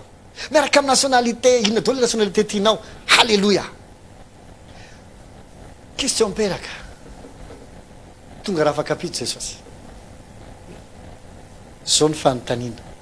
ho an'izy avokoa zay noharinao ry adala ho an'izy avokoa zay noharinao fa tsisy ariary am'ireo entinao any an-danitra raha tianao hiakatra any an-danitra ny volanao roa ihany lakile afafazo amin'ny fitokany filazantsara ary afafazo amin'ny olona sahirana de ny kamboty sy ny manantena fizano fivavahana kasitrahana miari arena any an-danitra ny fomba hiarina arena any an-danitra dia ny fampiasanao ny volanao amin'ny filazantsara sy amin'ny olona kamboty sy ny mpitondra tena manampy ny olona sahirana am'izay fotoana zay ianao aloha na de manampy ny sahirana azy kanefa tsy manana an Jesosy tsy miditra landry zany ianao fa tsy maintsy efa manana an Jesosy ianao vo afaka mipreparena any an-danitra fa tsy saranga nisy mahatra am'izay misy tranoko any an-danitra tsisy tranonao any amin'ny fotoana ianao tsy nateraka indray tsy tafiditra lana zaho Jesosy lalina sy fahamarinana ary fiainana tsy ny asa soa lalana makany an-danitra Jesosy leriany tsy maintsy mino anao fa mpanota ary Jesosy leriany no antokana mafaka atsika amin'ny ota zay ianao raha manaiky anao fa izy ny mpamonjy anao ary manaiky anao izy am'izay no tomponao zay ianao vovoavonjy fa azonao hoe inonao hoe Jesosy tonga de ty antany mato anay inonao le tantara tahaka ny andalo herinandro masina tsika zao de mato anay Jesosy nitsangana tamazy tapitra histoirany ianao tsy mahavoavonjy anao koza fa mila inonao amin'ny fono inona azahoana fahamarinana amin'ny vavana ny ekena azahoana famonjena tsy ny fivavahana rehetra mitondra anao any an-danitra zany laingy zany ny olona rehetra de mpanota ary tsy maintsy mino fa Jesosy ihany no antokana mahafaka ota misy olona matsy miteny hoe ho amin'ny mpanota de lasa izy mitoteny amin'ny mpanota de mbeba miala amin'ny ota dia miala amin'ny ota de raha izy Jesosy de miditra lanitra ianao no ny mpanota rehefa hitorinao teny tsy afaka hiteny aminy ianao miala amin'ny ota raha ohatra ka vita amin'ny mpanota miala amin'ny ota de tsy mila an Jesosy izy ndraindray tsika mpitory filazantsara lasa extrémiste be loatra ary lasa tady hiteny zavatra mihoatra ny tokony ho tenenina fa mila fatatsika any izy alemeno atsika ary inona ny tokony ho tenentsika satria amin'ny mpanota tsy afaka miala amin'ny ratsy izy ny olona zay efa manana an Jesosy no afaka mampitsahatra ny adalany fa ny olona mbola tsy manana an Jesosy tsy afaka mampitsahatra ny adalany mety vitany tsy mandainga tsy mangalatra fa le manosika azy anao an'iny tsy vita amin'ny manala an'iny azo lalana atao no miteny amin'ny olona hoe aza mangalatra fa tsy vita lalàna no manala anatin'ny olona le ota zay mahatonga azy mangalatra zay tsy hainy lalàna de vitan'Andriamanitra tamin'izy naneraka ny zanany naka ny endriky ny ofota sy ny amin'ny ota mba hatateraka ny fahamarinana zay ilainy lalàna amintsika no zany ny mpanota tsy afaka mibebaka tsy afaka miala amin'ny ratsy tsy maintsy ny kristiana no afaka mibebaka satria zay fanafahana tamin'ny ratsy de tamin'ny ota izany ataoko anaty fonteva misy fampianarana be da be tafiditra anatin'ny zavatra ampianariko kanefa inoko fa mahasoa anao ihany Timoty faharoa toko faharoa zao lazainy ozy izy koa ianao anaka aoka iahery amin'ny fahasoavana zay ao amin'ny Kristy Jesosy azafady diso ako Tesalonianina faharoa lasa Timoty indray nyvakiko Tesaloniana faharoa toko faharoa andiny voalohany hoy izy fananarina nisy fanaovam-belomo ary mangataka aminareo zay rahalahy ny amin'ny fiaviany Jesosy Kristy tompontsika ino tsara sy ny anangony any atsika hoe ho aminy ny zavatra voalohany hitranga zany dia zao ho angonina isika hoe ho amin'ny Jesosy ohatry ny voalaza amin'ny boky ny oabolona toko fahafolo sy ny boky ny Amosa ozy hoe zay manangona ny vokatra amin'ny andro fijinjana no endry ka mitsika aloha tsiditra amin'izay androany fa ho angonina isika ho eny amin'ny tompo dia nantoyna andeny ny faharoa mba tsy alako etsiketsehana amin'ny saina na ampitahorina ianareo na amin'ny fanahy na amin'ny teny na amin'ny epistily zay tao avy aminay milaza fa efa miandoha ny andron'ny tompo fa inona moa le hoe andron'ny tompo manazava zany izy eo ambany fa alefako meloany ianahako ny hoe ny andron'ny tompo dia efa nyteneniko teo hoe amin'ny fotoana Jesosy miseho ny amin'ny raha alanitra ary hidiny aty an-tany ka ny maso rehetra hita azy dia anomboka le arivo taona le andro fahatelo indriny atsika le Hosea toko fahina teo dia anjaka eto izy mandritry ny arivo taona zay natsoina hoe andron'ny tompo zay manomboka amin'ny fisehoan'i Jesosy ny amin'ny raha alanitra midiny aty an-tany le fisehoany voalohany zay anangonina atsika hiakatra eny aminy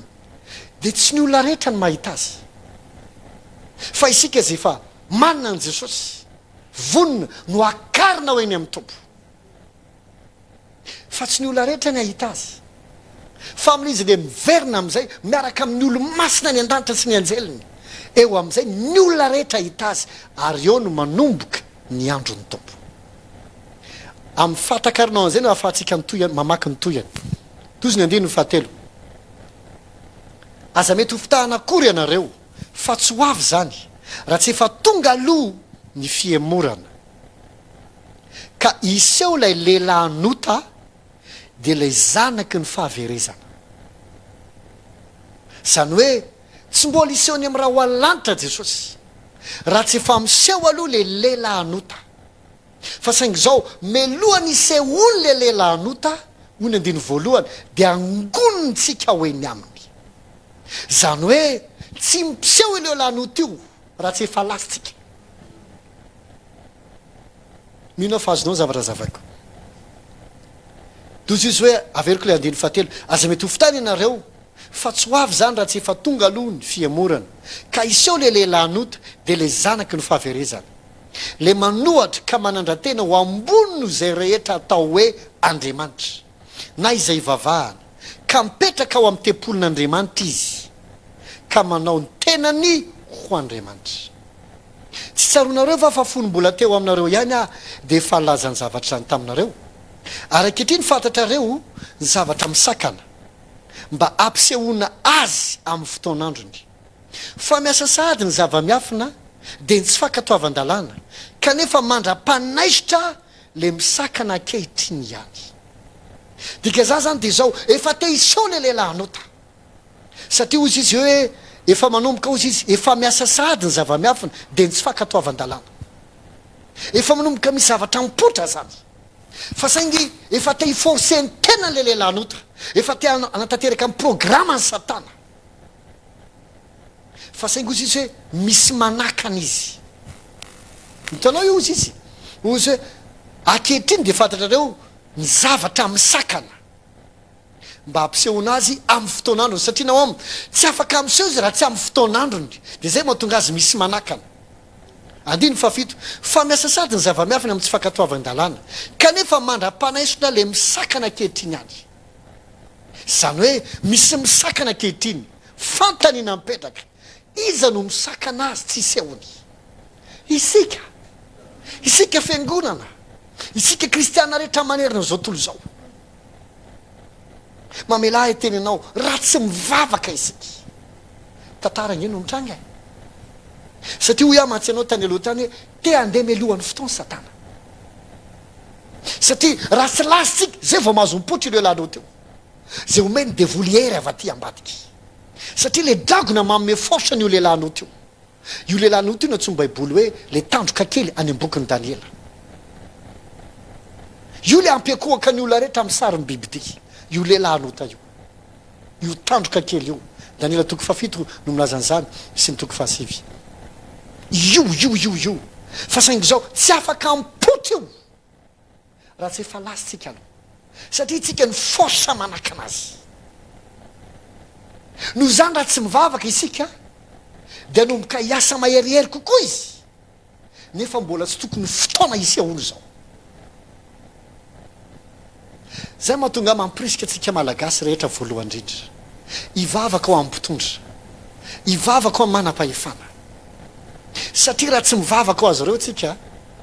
dia mety hisy influence ratsy afo anovany décision any lizy nge tsorona mazava e matoa ny olona anankiray na izasy anao ohatra raha toka hoe miasa amina orinasa matoa anao zay mba maniry fisondrota toerana dia mba maniry ianao fisondrota karama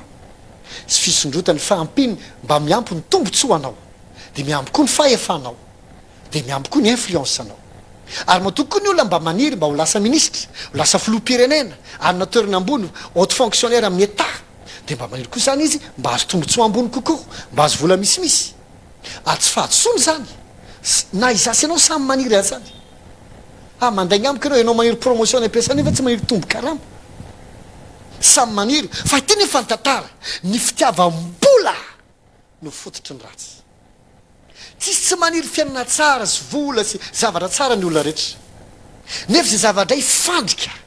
azay mahatonga atsika mivavaka fa raha tsy mivavaka ao mpitondra fanjakana sy ny manam-pahefana sy ny fiangonana isika zavatafa ny hitranga eto anomboka izy fanenjehana lasa melohan'ny fotoana eto fahoriana mafy melohan'ny fotoana tokony hatrehana azy zay tsy tokony izasy anao itsony ny atrika le fahoriam-bay kanefa raha vao tsy mivavaka tsika le lehilahy anota mbola tsisy ao fa mandefa izy fazy voalohany hitanao prochainement ny alefany hoe raha tianao hoe ty film ty tiany prochainement any bande annonce de anomboka isofrira am'izay de hitaraina ny fiangonana rehetra fa ahoana tsy tokony zao kosa nge makary makatsy satria tsika tsy mivavaka ao ny firenena satria tsika tsy mivavaka ao mpitondra fanjakana satria tsika tsy mivavaka ao andreo olona manam-pahefana rehetrarehetra na général io na colonel io na ministre io na prime ministre io sy reo olona manana fahefana zay manana influence eto amin'ny tany amamonina mila itsika mambavaka zany fondreo manatoky fatelobefolo eo nivavaka voalohany tokony ataotsika akehitriny mankataka anao izy zao ny fivavahana voalohany tokony atao voalohany dia ho an'ny mpanjaka marina fa tsy manana mpanjaka itsika eto fa tamin'ny andro taloha matsina dia mbola mpanjaka no misy ary hatramin'izao mbola misy mpanjaka ohatrany hoe mpanjaka vaviny grande bretagne ny any firenena koa mbola misy vitsivitsy any fa ny amin'izao dia efa président no za mila itsika mambavaka izy mila itsika mambavaka satria sady eo ihany mba fandriny mba hanina zavatra tsara nefa tsy andaniny koa ny pression avy amin'ny fikamban'ny raisam-pirenena za dia isan'ny olona tia miasa ary tena tia miasa mafy ary fatapatatry ny endriky ny tarehako sy ny réactionko rehefa manomboka me mafy ny pression misy eny amin'ny endrika izy sy amin'ny fiteny ary ny fomba fiatsika rehefa mafy io pression io atsika mahita zany zavatra zany hita eny amin'ny mpitondra fanjakana sy reo manam-pahefana itsatsokadiny fa misy pression mafy ina le pression vaisatra ho antsika vahoaka malagasy amin'ity coronavirus ty samy tady ny fomba izy zareo ahoana ny arovana ny firenena arovana ny vahoaka na dia misy tombotsoa any ambadika azy zay mety hoe mba ho anazy tsy tokony isy fahadosoany mihitsy zany amin'izay mety tombotsoany fa saingy zao nefa raha tsy mivavaka tsika dia mety mizava-tafa zay mety ho tombotsoa an sasany fa faharavana ao anao za mino fa tsy misy olona maniry ny hafatesan'ny olon-drehetra mino an'izany ahako ary raha misy maniry izy angamba mety vitsivitsy any tiany ho faly taoko anaty foniteny tsika malagasy dia olony fo tsika malagasy tia fihavanana malgré zay mety zavatra hafa rehetra andeotsika hivavaka tsy ho atsika firenena malagasy ihany koa nefa fa isika maro amintsika gasy tsika tena tia la frantsa manana fianakaviana be ny gasy no isan'ny olona manana fianakaviana betsaka ny andafy akoatran'ireo pays hafa zay zanahany frantsay fa tsika gasy tia frantsay no za mila mivavaka la frantsa koa tsika tsika gasy koa zao fa manomboka miazakazaka makany Canada sy Amerika tsika tsy te ho any Kenya sady tsy te ho any tsy te ho any Zimbabwe no tsy te ho any Ongada tsy te an'izany tsika no zany tiako tongavana faharoa de zao mila mivavaka anao any Frantsa mila mivavaka anao any La Réunion mila mivavaka anao any Canada mila mivavaka anao any Amerika mila mivavaka anao any Australie ho any am'ire misy fianakavianao ary akoatra misy fianakavianao mila mivavaka ho an'izao tontolo zao tsika io le toroteniko tamin'ny maraina hoy aho hoe feno ten'Andriamanitra natinao de hoy am'izay izy rehefa feno ten'Andriamanitra le boky ny apokalypsy tsy maintsy maminandray ianao amin'ny firenena maro sy amin'ny samihafa fiteny maro ary amin'ny fokom-pirenena sy ny mpanjaka satria raha tsy aminantsika amaritra ny fizorany zavatra rehetra de isy olo-kafa amaritra azy no zany azavarina mifanakina fotsiny zay mahatonga anteny dao tsika nokana 7 andro ifadiana hany ao anatin'ny terinandro masina ity fifadikanina partiel mety ohatra hoe maraina tsy misakafo na ny atoandro na ny hariva fa mba manokana fotoana anankiray ianao ifadiana hanina zany hoe tsy sakafo telo isan'andro ntsony fa mety raha isan'andro na roa isan'andro faravapetsana mety isan'andro tegna ene zao hoe fara isan'andro de efa mandeha automatique zany afadio tombontsoa le izy afadio fifadikanina tena izy ndo tena hivavaka isika satria zao zavatra mitrangy zao raha tsy mitandrina isika zavatra fantoyany zao zavatra antsika zao nge efa nisy projet ana lalàna be da be tany aloha tany tamin'ny 1985 tamin'ny 2016 tamin'ny 2015 jerevo amin'ny internet jerevo amin'ny google feno zavatra be da be fa nideside ny olona ambosy mpitondra fanjakana maro ny am'ty 2020 efa misy zavatra be da be karaha zao tsika tsy mivavaka lasa loha amin'ny fotoana ho asatana aseny mijery bande annonce ianao ary ijaly ianao amin'ny zavatra mitranga indrindra ny kristianina eno tsara isika le hery manakana isika ose mandra-panaisotra le manakana fa io nefa vetivety ihany dika zany efa kely sisan'ny fotoana de akarina isika tiakanao vonina ny amin'ny fiaven'i Jesosy zany ny andrasantsika eto sisy aza de avadika problema hafa foana problema anao ka le zanako e ka le vadiko e le zao e ndao aloha iomana ny amin'ny fiaven'ny tompo fa ho taminao to tsy zaka anao nge nadino eto e tsy ho zaka Jesosy zao no miteny fa mbola tsisy fahoriana ohatry zany teto amboniny tany atram'izay nisiny zao tontolo zao inona tamin'ny fahoriana teto ny zakanao mety ozy lesy tsy rarahako ranga iny tonga de mety hoe vomitifirina fotsiny de maty ny fahoriana am'izany andra efa nisy filma efa naseho andrareo tany aloha tany ho anareo mpikaroka indrindra mpandinika fa amin'ina mahita an'lay zavatra anatin'ny internet any fa ny fomba itorturena olona am'izany andro zany tsy resaka tifirina amin'ny basy fotsiny raha samy tifirina amin'ny basy vetivety de vita nge zany tsy marefany an-tainina akory ianao fa torture tena amin'ny fomba tena mahatsiravina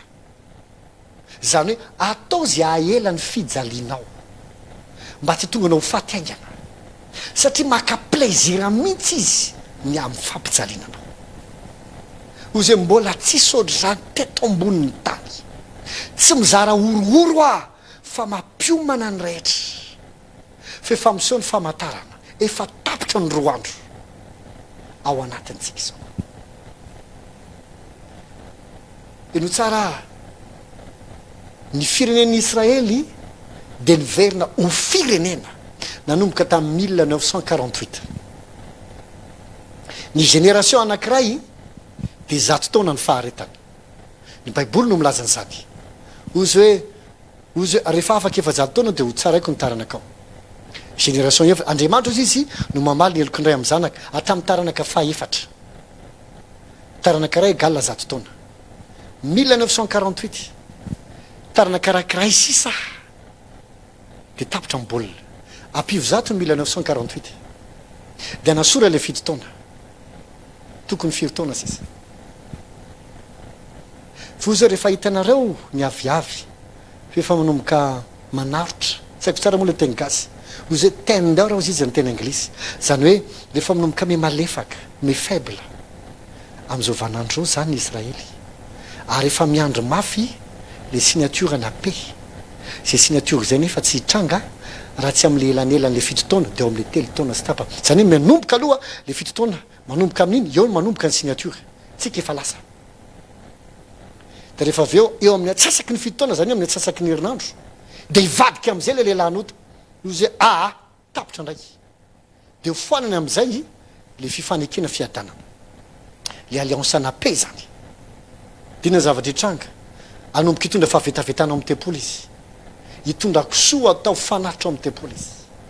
dia isy amin'izay ny blasphemy sy ny zavatra anandratra ny feony amin'Andriamanitra io ary no ny tena no lehibe no Andriamanitra anomboka amin'izay fahorimbe io le tena Jesosy hoe afoeziny zany andro zany tsy zakanao azy zany dia miteny aminao aza mieritreritra le fiakaran'i Jesosy le fiavian'i Jesosy fandroany le fiakarana voalohany eritreretana le fiakarana voalohany eritreretana efa mazava nge zany teniko zany efa manome daty efa tsy hoe daty manome taona anao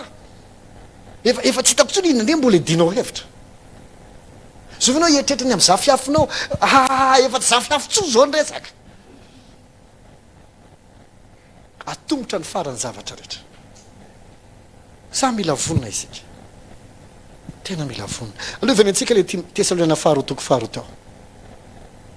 ka averiko le izy hoe mila mivavaka tsika fa itsika le hery manakana mandra-panaisitra tsika dia mila mivavaka tsika bloquer programme satanika rehetra tozy izy andino fahavalo ary dia iseho le tena mpandika lalàna zay ho le volony Jesosy tompo amin'ny fofony ny vavany ary ho foany amin'ny fisehony fiaviany fa ny fiavileny dia araka ny fiasan'ny satana amin'ny hery sy ny fahamatana sy ny fahagagana mandangy ary famitahana momba ny tsy fahamarinana amin'izay ho very satria tsy nandray ny fitiavana ny fahamarinana izay amonjena azy izy koa izany no ampananten'Andriamanitra izany no ampanateran'Andriamanitra ny fiasan'ny fahadisokevitra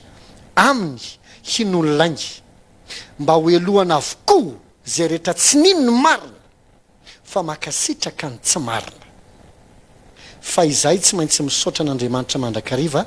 ny aminareo raha lahy malala ny tompo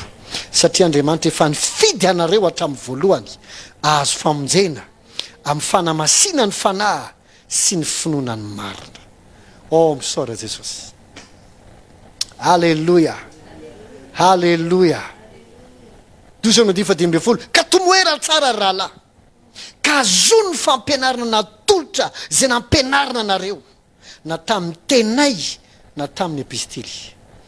Jesosy Kristy tompontsika zay Andriamanitra raintsika sy Andriamanitra raintsika zay efa tia atsika ka nanome atsika ny fampiononana mandrakizay sy ny fanantenana tsara amin'ny fahasoavany no ampionona ny fonareo ane sy ampahery anareo amin'ny asa sy ny teny tsara rehetra lovakitsika Tesaloniana voalohany toko fahaefatra andengakaingana amin'izay izy ty hoa lava be zany eritreretra fofola izy kanefa tsy maninona aloha fa mahasoanao zavatra resantsika Tesaloniana voalohany toko fahaefatra rahatsika eo amin'ny andiminy 5:10 fa izao lazainy aminareo ny amin'ny tenin'ny tompo isika zay velona ka mbola mitoetra mandra-piavon'ny tompo dia tsy mba hialoza efa nodomandry akory fa ny tenan'ny tompo no hidina avy any an-danitra amin'ny fitsofana azafady amin'ny fiantsoana sy ny feo any arikanjely ary ny tropetra'Andriamanitra ka zay maty eo amin'ny Kristy no hitsangana aloha ary efa afaka izany dia isika zay velona ka mbola mitoetra no akarina hiaraka aminy hoeny amin'ny rahona hitsenan'ny tompo any amin'ny abakabaka dia hoany amin'ny tompo mandrakariva isika ka dia mifampionona ianareo amin'izany teny izany miresaky tsika etony amin'ilay Jesosy ho avy any amin'ny raha alanitra mbola tsy milaza mihitsy izy ho hitan'ny olony rehetra eto fa miresaka atsika zay ao amin'ny tompo izy tozy izy hoe ny zavatra mitranga dia zao rehefa tsy eo any amin'ny raha alanitra ny tompo tsofina ny tropetra eo ange tsy ny rehetra maheno azy manamarina an'izany ny any amin'ny testamenta taloha rehefa tonga le tsony hoe andro fanavotana be dia rehefa tsofiny ny mpisorona ny tropetra amin'izany andro zany dia vory avokoa ny olona rehetra matoa akaiky ny tempoly dia manao fibebahana de misy ny andro fanavotana be a vitsy de firavoravona mandritra ny 7 andro mitsokatra opetra aminao zahay zao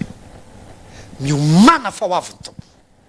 fa izy tropetra anankiray zay tsy hoen'ny olona rehetra fa isika zay manana fanamasina isika zay zanak'Andriamanitra isika rehetra naiza naiza misy anao efa zanak'Andriamanitra isika nandray ala izy de inona ny zavatra mitranga voalohany zay maty tao amin'ny tompo reo ny apôstôly tamin'ny fotoanandro reo kristiana reo missionnaire zay maty noho ny amin'ny tompo reo olona zay efa maty tao amin'ny Jesosy reny nitsangana amin'ny maty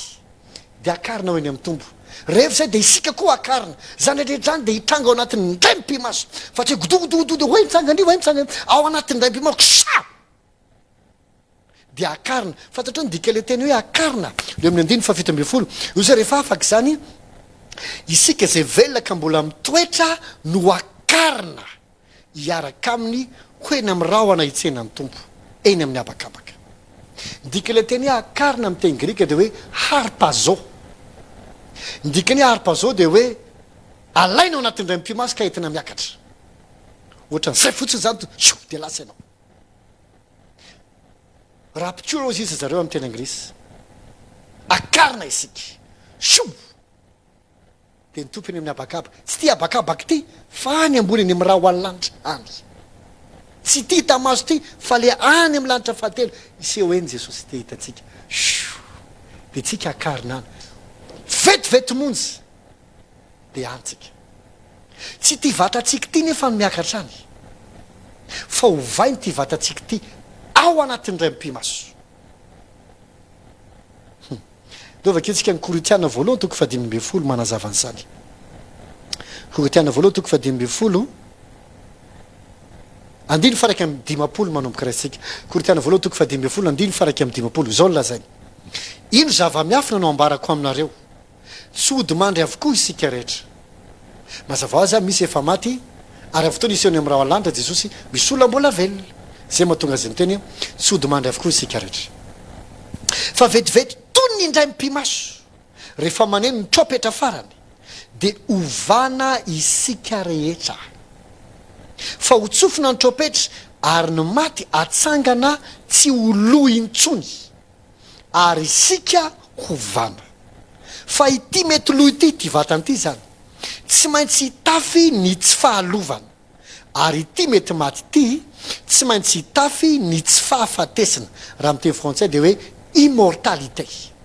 am'izay fotoan'izay zay vao miova ny vatatsika ny fanahintsika zao efa immortel fa ny vatatsika mbola mortel ny fanahintsika efa manana le fiainana tsy mety maty intsony fa ny vatatsika mbola mety maty de ovany ty vatanyity rehefa ho akarintsika ao anatin'ny ray mpimaso hitafy ny tsy mety lo sy ny tsy mety maty ny endrikao fa saingy fotsiny tsy mety lo tsony ka na andeha anavatsava ary amaky ny masoandro tsy hitsonika ny vatanao tsy hitsonika ny ambony any de miverina vovoka ety atany fa afaka mamaky ny rahona ny masoandro ny volana makeny amin'ny tompony amin'ny rahona de ho any amin'ny tompontsika halleloia de ala fisaratsiana nge raha ohatra ka pilote zany mitondra avion le olona pino le pilote tonga tampoka ny tompo so lasa izy tokony anankiray pino anankiray tsy pino tonga miteny Jesosy ny ray avela ny ray ajanona fantatro hoe inona ny désastre hitranga ary raha izy roa miara lasa satria samy pino le pilote ny hôtesse ny steward koa manana an Jesosy daholy misy pino koa anaty avion ary misy tsy pino ivanaka le tsy pino fa laza daholy olona teto akaiky teto de manomboka napotipotra anaty avion izy hôtesse tsisy hôtesse koa nefa lasa izy makany amin'ny cockpit mijery aiza amin'ny pilote tsisy pilote tozy efa avion inona ty nidirako ty eny amin'ny lanitra nefa misy avion anarivony isan'andro mandeha rehefa tapitra ny confinement anarivony avion mandeha eny de etrety zany ny zavatra ifandona satria tsy samy manana ny altitude amantsy de anomboka iklasy hidina am'izay de fandona am'ry de fandona am'ry de le ty ambany aty koa zany le miazona le metteur sy nama miteny allo tsisy olona tsony koa fa pino le olona de ala fisaratsiaina ny désastre raha hitranga ohatry ny azokazokatsaina ny grand titre amin'ny gazety ny apitsony eky lasa ry zareo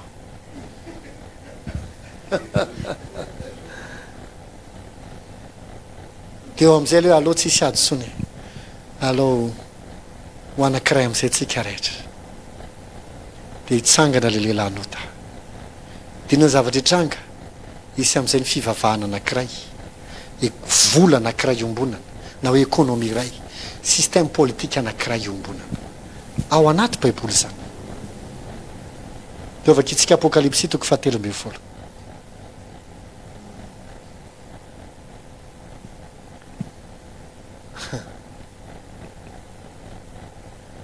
mety tsy zatra mentorotena ohatr' zany angamba anao misy ne efa tena zatra misy efa io foana tsinona apokalypsina fanambarana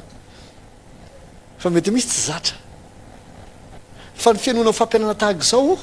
mampirehatrehatra amin'ny mainamaina rehetra tena jesosy ao tena amina raha izany a ka tropetra zao maneno zao manomana anao amin'le tena tropetra rehefa tsofina dia akariny ianao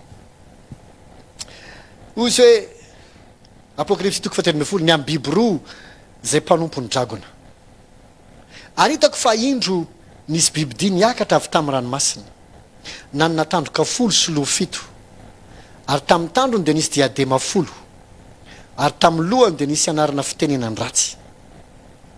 ary ny bibidia zay fahitako dia tahaka ny leoparda ary ny tongony tahaka ny bera ary ny vavany tahaka ny vavany lioana ary le dragona nanome azy ary le dragona nanome azy ny heriny sy ny seza fiandrianana ary fahefana lehibe ary hitako ny loha anankiray zay toa vo ka efa ho faty nefa sitrana ihany lay feriny saika nahafaty azy ary gaga ny tany rehetra nanaraka le biby ty dino ny fahefatra ary dia nekohaka teo alohan'ny dragona ireo satria izy le dragona zany nanome fahefana ao amin'ny bibidi ary dia nekohaka teo alohan'ny bibidi ireo koa ireo ka nanao hoe iza ny tahaka amin'ny bibidi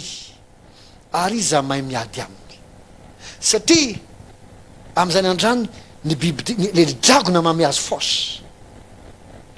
angamba tsy hiditra amin'le hoe ny rosianina sy ny namany fa manjary lasa mitatra lava be ny fampianarantsika fa le zavatra tiako atongavana fotsiny atongavako fa mba tsy hame zavatra mitsilopolopo zay akorotana ny sainao fa zavatra nitranga teto ozy hoe le dragona io mame force nyty bibidi ty a dia ozy izy hoe iza ny samy ady aminy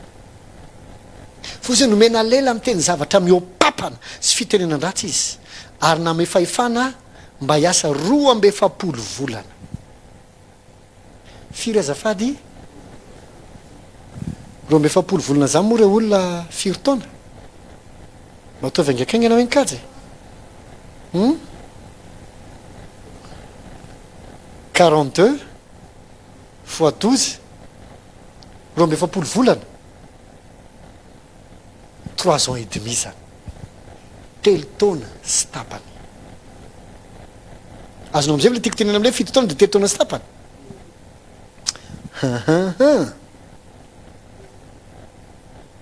de nomena 15 de nomena lela miteny zavatra miopapana sy fitenenan-dratsy izy ary nomena fahefana mba hiasa 2 volana aloha ngamba avakitsika le bokyny Daniela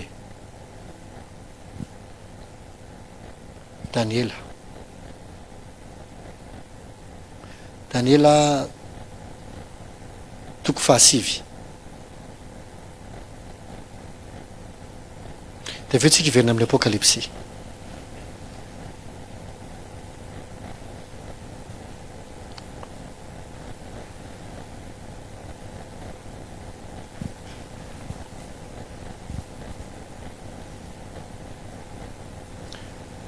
ozy amin'ny andininy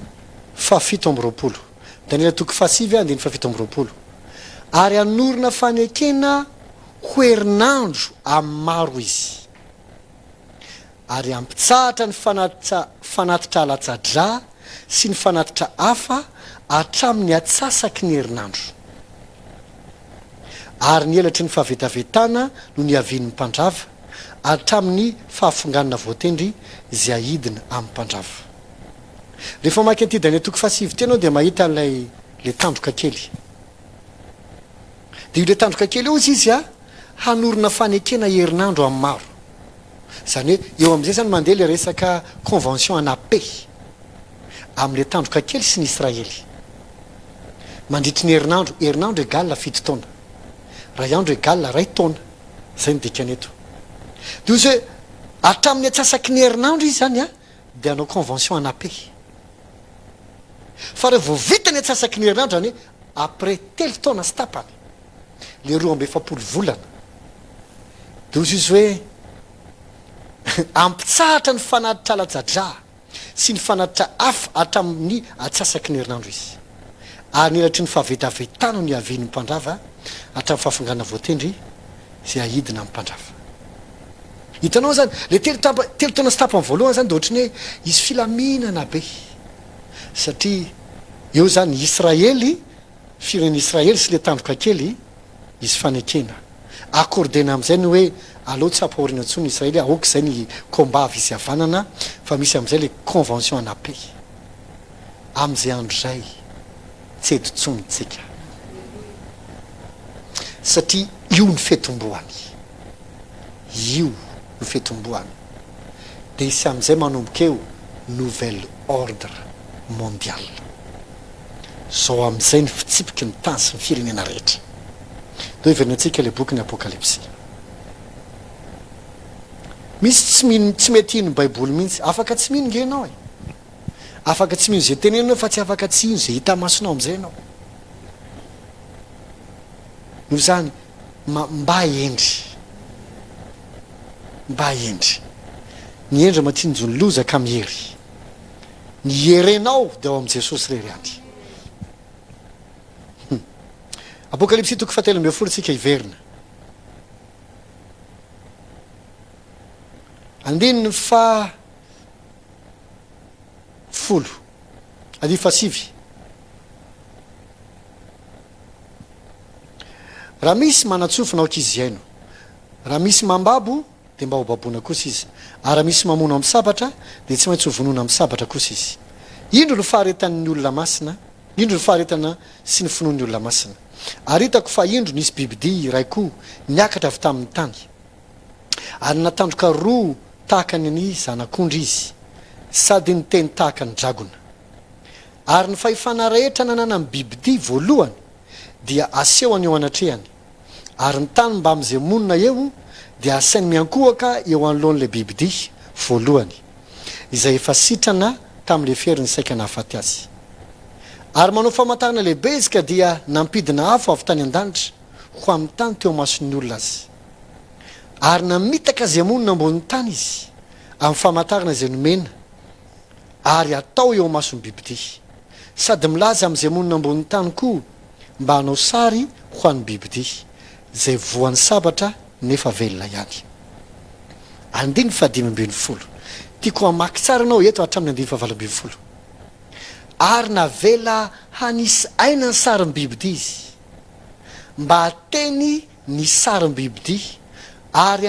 ampamono izay rehetra tsy mety miankohaka eo anoloany ny sariny bibidia izy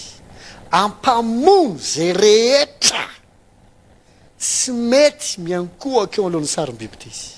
andiny 20 dozy izy ny olona rehetra ino tsara ny olona rehetra na ny kely na ny lehibe na manan-karena na ny malahelo na ny tsy andevo na ny andevo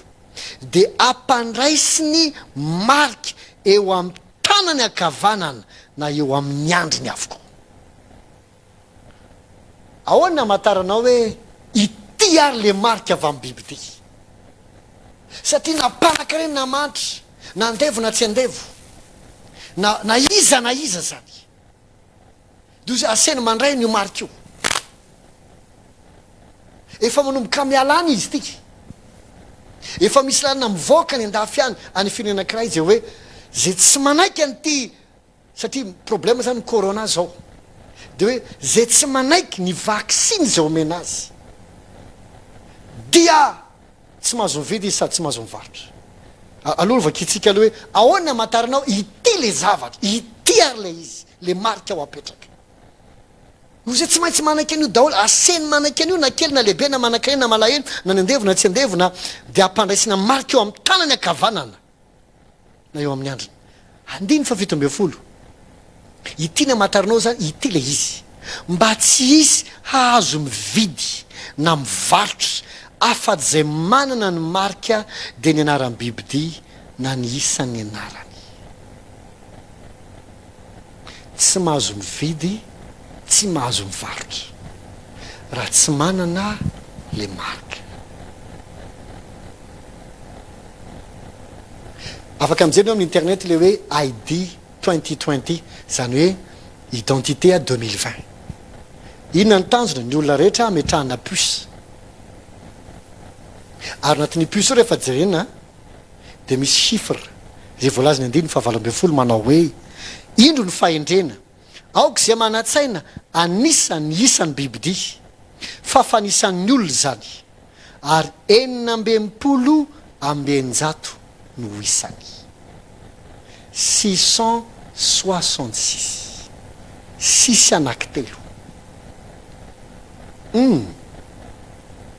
dia rehefa jerenao a amin'io marika io zany amin'le puce dia misy sisy anankitelo.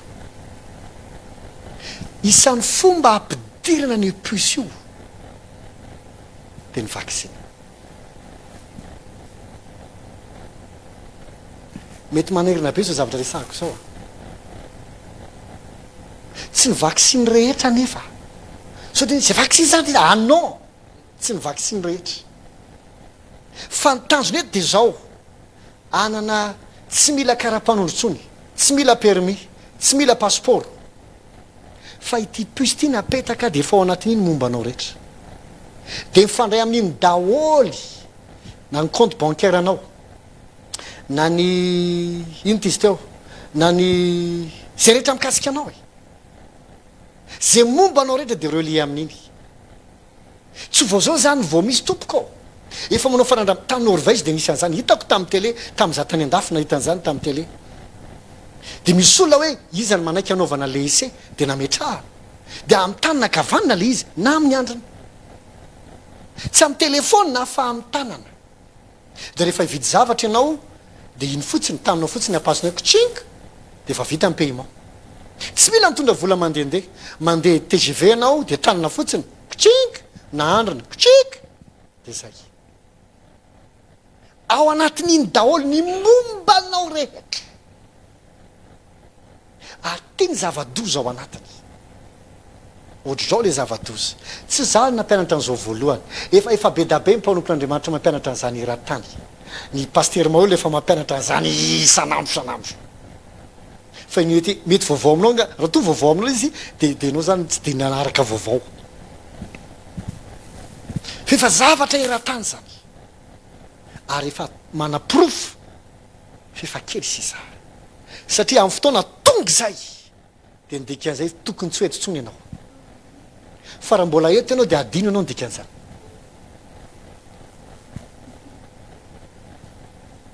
melohany hoe eran-tany zany ny tanjony zareo dia tsotra hoe omena identité daholo ny olona rehetra. fantatrao ve ny dika le teny Jesosy hoe na dia ny singa ambolon-dohanareo ary dia vo isy. ny dikan'iny amin'ny teny anglisy dia hoe your hair is numbered. izy sy ny teny hoe your hair is counted. le teny gasy mantsy tsy ampy le voambolana dia manahirana. compté a raha to ka isaina hoe 1 2 3 4 fa numbered dia ndika zany misy kody misy hoe chiffre tiany kody ny volinao ka amin'ny fotoana milasaka ny anankiray dia tsy hoe ny ala ny ray ny ala ny roa ny ala ny zato tsy zay ny tiany tenenina fa misy kody io volinao io misy chiffre mandeha dika zany zay koa ny tanjony zareo misy kody ianao misy chiffre ianao io zay ny atsofoka any aminao raha vao tsy mitandrina azay ny tedavondrareo mba ho azo contrôlena ny olombelona rehetra eto ambonin'ny tany satria zao le fomba fitenindrareo ny andafy any hoe na iza azo connectena dia afaka miconnecté daholy nininy na appareil na téléphone na tablette nininy zay misy connexion afaka connectena dia afaka miconnecte daholo eto ambonin'ny tany zay ohatra mitotena Facebook zay miconnecte rehetra afaka mijery azy eto ambonin'ny tany fa tsy azonao de zao ny olombelona koa azo connectena amin'ny fotoana mipetraka pusioko de azo connectena koa ianao de dikan'izay ny olombelona rehetra misy an'io amin'izay any ananina ny fotsiny amin'izay izy afaka mibaiko ny olombelona zao ndray de hitondra tena amin'izay ianao tsy araky ny safidinao tsony fa araky io zavatra anatinao io satria afaka mandefa kody any amin'ny lohanao any amin'ny cerveau de azo baikona hatramin'ny zavatra ataonao hatramin'ny fahasalamanao azo maîtrisena daoly zany ny force an'le biby ty o zay iza ny ady aminy mova misy mahery satria le dragona mamy azy ery karaha to zany ka hoe alefa le izy ka hoe tsy miningenao na tsy manaiky ary na manaiky ary de dika zany mbola tsy izy le izy fa raha to ka misy lana mivoaka hoe tsy maintsy am'izay tout le monde diky zany fa tonga ny tantara ary amin'ny fotoana raikitra io le hoe identité tout le monde manana ka amin'ny fotoana voatery tsy maintsy manao ny olera-tany de efa tokony tsy hetsotsony ny mpino rehetra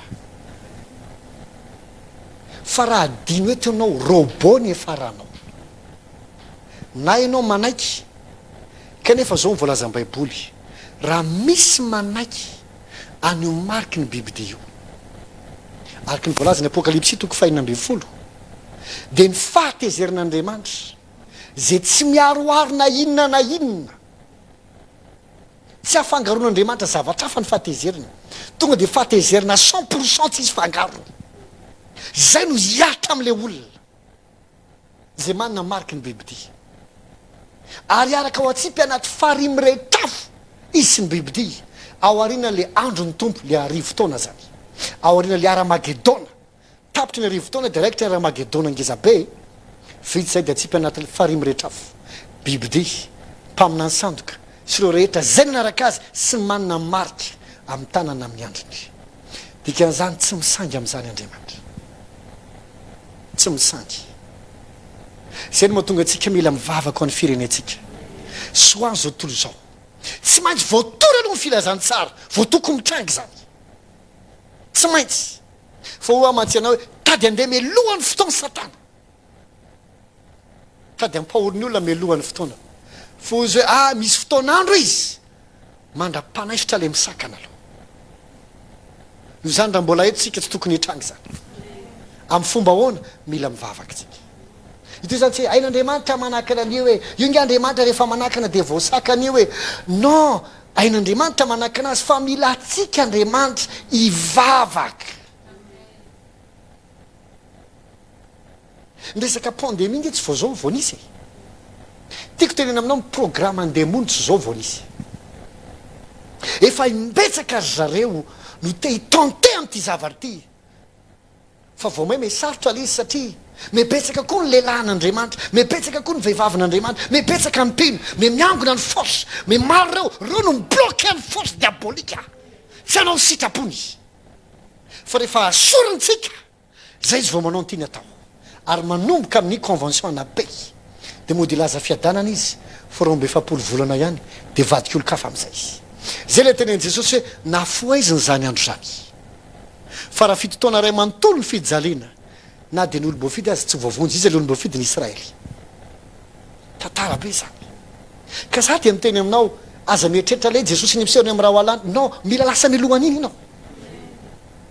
mila volona am'le ampakarina le arim-pazao akarina ho any amin'ny tompo eny amin'ny raha hoalanitra fitotoana ny an-danitra mba tsy hoisan'izay anatin'ny fahoriam-bena no za mila mivavaka isika tena mila mivavaka isika ka miantsondrahitra ao anaty fifadikana nizany izy tsika apiny no tsika hivavaka ho an'ny firenetsika ho an'izao tontolo zao ho amin'ny mpanjaka ny tany sy ny président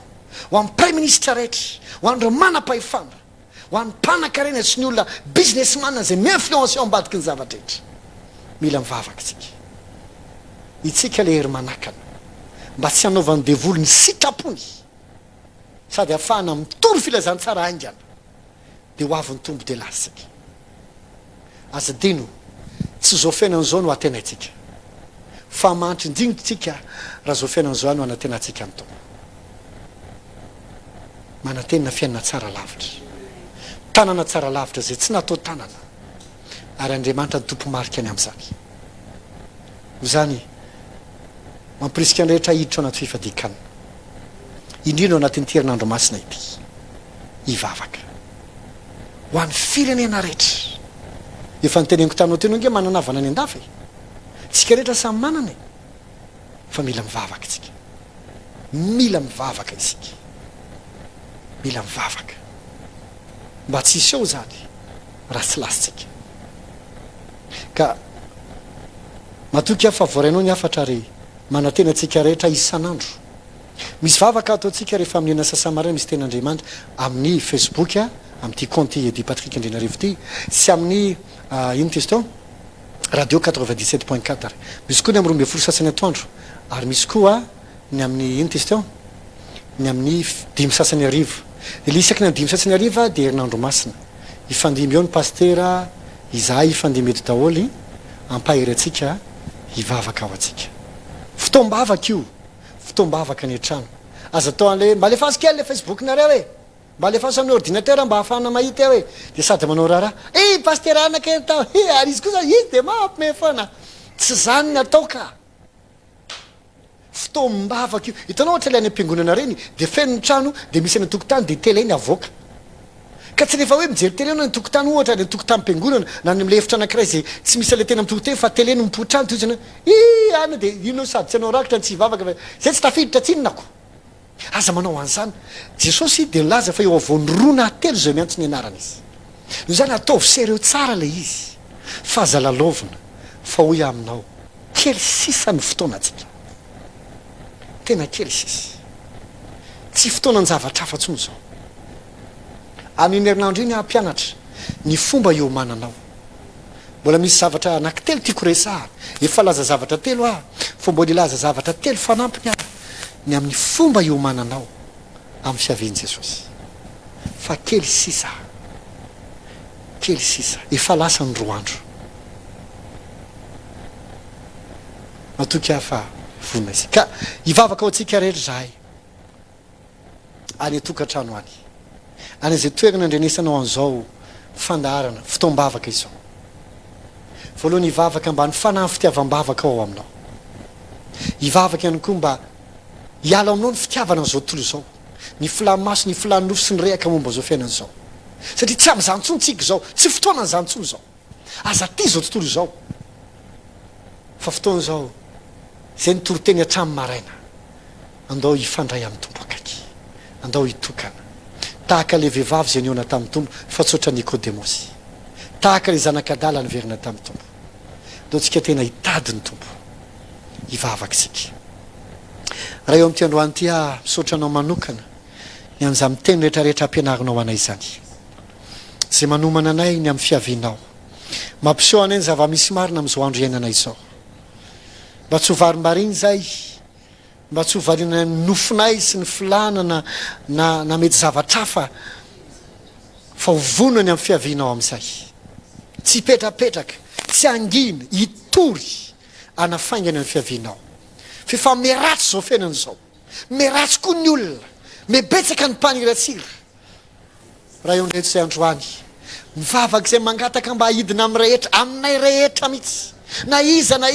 ny fanahy fitiavam-bavaka lomba kaledra yashuto kelida mbaya sombra haketelevosha mendika ronda la vakarida shopoko sitelevehende lurambakatela raduse de vahande fanamasno linao le fanahy fitiavam-bavaka ao kanenika andrehitra ao kanenika zay ny tokatrana zay ny toeram-piasana na iza mandray an'izao tompo na rovina ao ka ny fanahy fitiavam-bavaka hanenika andrehitra amen rehetra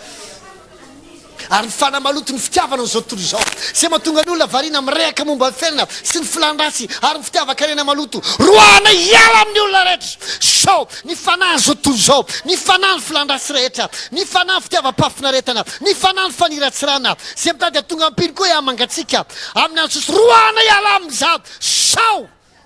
ny atmosfera diabolika rehetra didiko hiala amin'ny rehetra amin'ny anaran'i Jesosy tompo am'ty androany ty Oka ny fananao amasina andrehitra. Oka ny fananao ampatanjaka andrehitra. Oka ny fananao ampatanjaka ny toe-panahy tsirairay avy sy ny finoany tsirairay avy mba hitoetra tsy anatsiny mandra-piavo Jesosy amin'ny raha hoalanitra. Mangataka amin'ity anao an'ity ny fanahy fitiavana ny teninao, fanahy fanambarana, fanahy fahendrena, ny fanahy falana tsara anao. Ameno ny rehetra, atonga andrehitra ho tia ny teninao, atonga andrehitra tsy hita zavatra misy tobabidy be intsony mihoatra anao sy ny teninao. Amin'ny anaran'i Jesosy, mba iaina ny rehetra amin'ny fahasoavana, iaina ny rehetra amin'ny fahamarina sy amin'ny fahamasinana, iaina ny rehetra amin'ny fahamarinana, iaina ny rehetra araky ny fitarian'ny fanahy. Amin'ny anaran'i Jesosy, meo ny rehetra hikolokolo fifandraisana aminao, amin'ny lalan'ny vavaka sy amin'ny teninao. Andeha araky sy zavatra asehonao azy, sy ampahafantarinao azy. Isan'andro meo ndrehetra ny fahasahina ivelona hery asofana mazoto ao anatin'ny rehetra mba tonga ny rehetra iaina amin'ny fitarian'ny fanahy amin'ny anaran'i Jesosy. Anao zay mivavaka ho an'ny marary rehetra, nizaniza marary any tokantrano any na any amin'ny hôpitaly any, na aiza na aiza, na tratra ny fikorotana-tsaina, na faharerahan-tsaina, na fahakiviana, na aretina, na inina aretina mahazo azy. Ry fanahy maloto, ry fanahy naretina, avitsora izy. Mela am'izao, ho zonko ny aretina ho faty any amin'ny fakana, sao! Ary fanahy maloto rehetra, anatin'ny lohany any, anatin'ny sofiny, any amin'ny masony, anaty vava, ny kambonorona sy ny kambo-tenda rehetra. Ny fanahy maloto anatin'ny sofiny mahatonga azy mamparenina azy, any masony rehetrarehetra mahatonga azy me manjavona ny fahitany. Zay fanahy maloto rehetra manakorotana ny sainy, ny fietsepony. Zay fanahy naretina mahatonga ny cancer, ny diabeta, ny cholestérol rehetra. Mela am'izao, ho zonko ny fanahy mahafarofo fanahy ny ozona rehetra, mela am'izao. Avitsora izy, potehako amin'ny rahan'i Jesosy, sy amin'ny afo ny fanahy masina, ny fanahy maloto sy ny asany rehetra. Esoro ny tananao aminy, ary tsy haiko miverina mandrakizay. Manindry fanasitranana ho anao, fanafahana ho anao, fifaliana ho anao, fiadanana ho anao, fatanjahana ho anao. Didiko iverinao tokantranonao fiadanana, filaminana, fanambinana. Atmosfera feno fanatren'Andriamanitra. Firaisan-tsaina amin'ny anaran'i Jesosy. Halleluja. O kalindabaya shekedebosa. Raha eo mangataka mba ianao amatsy zay rehetrarehetra misy olona mila famatsiana, ny zanaka ao rehetra. Aoka hetsika ny anjely ny famatsiana. Na vola ilainy, na contrat na asa ilainy, na hevitra ny ilainy, na vision ny ilainy, na vary, na sakafo. Meo ny rehetra ny andray fahasoavana sy finoana andray ny famatsiana rehetra avy aminao, andray fahagagana. Aoka hitombo ny vary ao an-trano, ny diloilo ao an-trano, ny vola ao an-trano. Aoka tsy hisy ho faty ao anatin'ny krizy na mosary, ary aoka tsy hisy hipetraka na hivadika la merci an'olona sy mitrangan-javatra zay mitranga. Fa aokotahina ny vahoaka rehetra, aokotahina ny mpino rehetra, aokotahina ny malagasy, aokotahina ny kristianina rehetra aminaran'i Jesosy. O misaotra ny amin'ny anjely, vavaka izay mba ny fiarovanao hitoetra amin'ny tsirairay avy. Aoka ny rahan'i Jesosy andrakotra ny tokantrano sy ny olona rehetra ao aminy. Ny fananana rehetrarehetra, na ny birao zay midy, na ny fiarany tokotany, aoka arovana amin'ny rahan'i Jesosy. Tsisy tsiritra ary tsisy angatra sady tsisy andrava. Amin'ny anaran'i Jesosy. Mbola hivavaka tsika izao ho an'ny filoham-pirenena rehetra, indrindra ho an'ny filohantsika, ho an'ny mpitondra fanjakana, ho an'ny manam-pahefana. Na mino Andriamanitra izy na tsy mino Andriamanitra, na malala faminana na tsy malala faminaniana, hivavaka ho azy ireo tsika. Raha eo amin'ity androany ity amin'ny anaran'i Jesosy. Vavaka izay ho an'ny filoham-pirenena, ho an'ny président Andriamatoa Andry Nirina Rajoelina, ho an'ny premier ministre, ho an'ireo ministra rehetra, ho an'ireo miaramila, polisy, gendarme, ho ana iza na iza manana posta tena clé Andriamanitra, na ny any amin'ny assemblée, na ny any amin'ny sénat, nisy tana tohatra rehetra Andriamanitra na inona influence diabolique ninona hevitra na suggestion zay to tahaka ny tsara nefa anjava firenena namotika azy reo sy ny ankonany namotika ny vahoaka malagasy aoka amin'izao fotoana izao ny anjely andrava an'izany anaisitra an'izany anafona an'izany amatika an'izany ho fahadalàna aninina réunion atao mba hanimbana flo na hanimbana mpiara-miasa rehetra na hanimbana ministra rehetra na hanimbana vahoaka malagasy ninizaniza miketriketrika zavatra ny ambadika raha tonga fahoriana fijaliana fanenjehana fampitehana fahantana fahaverezakevitra amin'ny firenena hozonina izany tsatra ho rava amin'ny anaran'i Jesosy mangatak'izay mifanamasina ianao ny influence ny mpitondra anay ianao ny influence ny ministra rehetra sy ny manam-pahefana rehetra ianao ame azy hevitra ame olona tsara anokatra ny fondra mpitondra andraisany hevitra tsara ary tsy anekeny zay hevitra ratsy manimba anokatra ny fony izy ireo ino teny tsara conseil tsara ka tsy influence ny vola na tombotsy ho hafa na olona ratsy fanahy afao amin'ny ratsy fanahy ny firenenay ny mpitondra anay ny manam-pahefana rehetra isatsokajany mba eny any amin'ny fiadanana eny any vahoaka rehetra amin'ny fiadanana sy tohina ny filazantsara era Madagasikara mba ho voata ty firenena malalanay ty ary eto aminay ny fiarovanao sy ny fitahinao aninina eritreritry ny zareo avy any ampitan-dranomasina na fikambanam-be iraisam-pirenena sanatria na iza ny ambadika any meritreritra amotika ny firenenay ampahory ny firenenay ninina hevitra ninina tsangakevitra ninina stratégie amin'ny anaran'i Jesosy aoka tompo alazo tahaka mibozaka eny atapitrano za tsy ambinina ho rava ho botika eny ampanodinana bloke anay za satana tsy manana fahefana amin'ny firenenay na ampitondra anay sy ampiara-miasa rehetra amin'ny anaran'i Jesosy ninina sorona atao any ambadika any ninina raha latsaka any ambadika any ninina prophétie diabolika ninina tena le fao mifanahy atmosfera diabolika tiadavina nimbana ny filohanay na nampitondra anay na manam-pahefana ato aminay na ny vahoaka malagasy hozonay ravy zany atsambinina amin'ny anaran'i Jesosy aoka ny famindramponao sy ny fiarovanao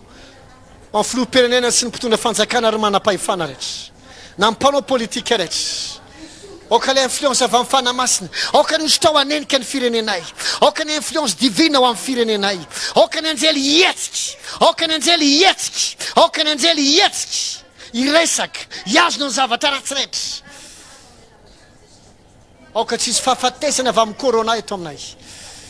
foka ny fiarovanao sy ny fitahinao amin'ny vahoaka malagasy rehetra amin'ny anaran'i Jesosy Kristy vavaka zao amin'ny firenena rehetra na la France zany renosy rehetra na la Réunion na Mayotte na Maurice na Seychelles na aiza tompo na ho an'ny Amerika zany na atsimo na centrale na avaratra na ho an'ny Canada zany tompo na ho an'ny Europe ray manontolo zany na ho an'ny Asie zany na ho an'ny Russie zany tompo vavaka zay mba ianao mihitsy Andriamanitra amangy ny filoha rehetra sy ny mpanjaka rehetra amboniny tany ka ninina eritreritry le biby disy le dragona tady andeha alohan'ny fotoana le mbakaladushe keprenila le ndolo voko riande le beketala bababo shokorinde le veridanda mama makonte le keprondo rendi la baya shata ninina strategie diabolika ninina eritreritry sy programma diabolika rehetrarehetra andavana amin'ny tena zao tontolo izao melohan'ny fotoana didiko zany ho raviny ampandina didiko zany alazo didiko zany bloke tsy mahetsika tsy mahavita neneniny amin'ny anaran'i Jesosy Kristy amin'ny foko-pirenena rehetra amin'ny samihafa fiteny rehetra amin'ny mpanjaka sy ny président rehetra tompo aoka ny herinao anenika ny tany rehetra aoka ny voninahitra ao anenika ny tany rehetra aoka ny izy tao anenika ny tany rehetra aoka anao hifeny mpanjaka ny tany rehetra na izy fa ny tany de fitoera tongotra ao fa sy disingeza loatra aminao aoka ho atao ny sitraponao hoe tia tany tahaka ny any an-danitra ary ny programma diabolika de voasakana rava tsy ambinina izany zay mitondra fahafatesana zay tady ametraka mariky ny biby dimy alohan'ny fotoana tompo mivavaka zay tsy ambinina zany ravy zany amin'ny anaran'i Jesosy ta io ny kristianina rehetra maneran-tany na iza tompo reo efa nateraky indray reo zanakao mba tsy sangina, mba hijoro, mba hirehatra, mba hiarivavaka, mba hiray fo, mba ho arehatry ny fananao, hitory filazantsara, hijoro mandrakariva amin'izay ninona izy sa filazantsara ny mena azy. Fahazavanao an'izao tontolo izao, hibloke ny asandemony, ahery mandrakariva ary voata soa masina mifana masinanao amin'ny anaran'i Jesosy Kristy. Misaotra andrena fanamasina. Amen. Minao fa mahazo hery tsara ianao tao anatin'ny fotoanantsika ary vonona tsara ianao, tsy adaladala mifanompoana ny tombo. Zao nefa mba teneniko ihany, raha sanatria mety misy adosoana ataonao zay tsy fanahininao na tsy fantatro, aza zatra mijanona anaty fanamelohan-tena. Fa baiboly mampianatra antsika fa isika manana mpisorona be zay mifona ao antsika mandrakariva eo tanakavan'Andriamanitra. Raha sendra mety misy zavatra tsy mety nataonao, aza de tena tafakatra zany, efa konto mivery azy zany, aza manao an'izany. Tsarovy fa fahasoavana ny amonjenanao, ary fahasoavana no mitahiry anao miaraka amin'ny fanamasina, ny fiadanany sy ny fahasoavany. Tsy famendrehako na famendrehanao, izy ny mampamendrika atsika, izy ny manamasina atsika. Fa raha sendra manota ianao, tsy mampirisika anao hanota sanatria tsotra ny tokony atao, miekeny elokao amin'Andriamanitra. Dia aoka ny raha an Jesosy anadio anao amin'izay. Rehefa avy miekelika ianao fona Jesosy fa fona tombo fa tsy mety nataoko ohatrao na reny teneniko ohatrao, manaiky fa tsy mety iny mamela ny fahotako, sasao amin'ny ranao aho. Dia mba mbomby teny raisiko ny raha an Jesosy manadio aho, raisiko ny famelan-keloka izay efa vonona ho aho, satria efa maty ho ahy Jesosy ary efa namela ny heloko rehetra izy. Na tamin'ny lasa sy nakehitriny ary no avy, inoko ny famelan-keloka, raisiko izany. Vitsy zay iaino ny fahafahanao. Aza manaiky fitany de vola, io ianao falatsaka anatin'ny fahotana, tsy voavonjitsony ianao. Io ianao fananombo an Jesosy fandroany amin'ny azy fijaliana, fa mainao tsy voavonjy. Io ianao fa sososo, satria misy olona mantsy rehefa mainao le fampianarana tahaka izany koa, de indray no aolany de vola amin'ny kely fahalalana. Sy aolany sasany hitanao, ianao vao manota de manombo an Jesosy fandroany ianao, ianao vao latsaka tamin'izao very ianao. Non, manana mpisorona be tsika zay mifona ao atsika. Io zany aza zatra manamely tena. Tsarovy le toroteny tamin'ny maraina. Andriamanitra tsy mitorabato ny zanany. Raha sendra tsy ianao nitoroteny tamin'ny maraina, dia afaka jerenao amin'ny Facebook nitoroteny tamin'ny maraina tamin'ny fidirana faharoa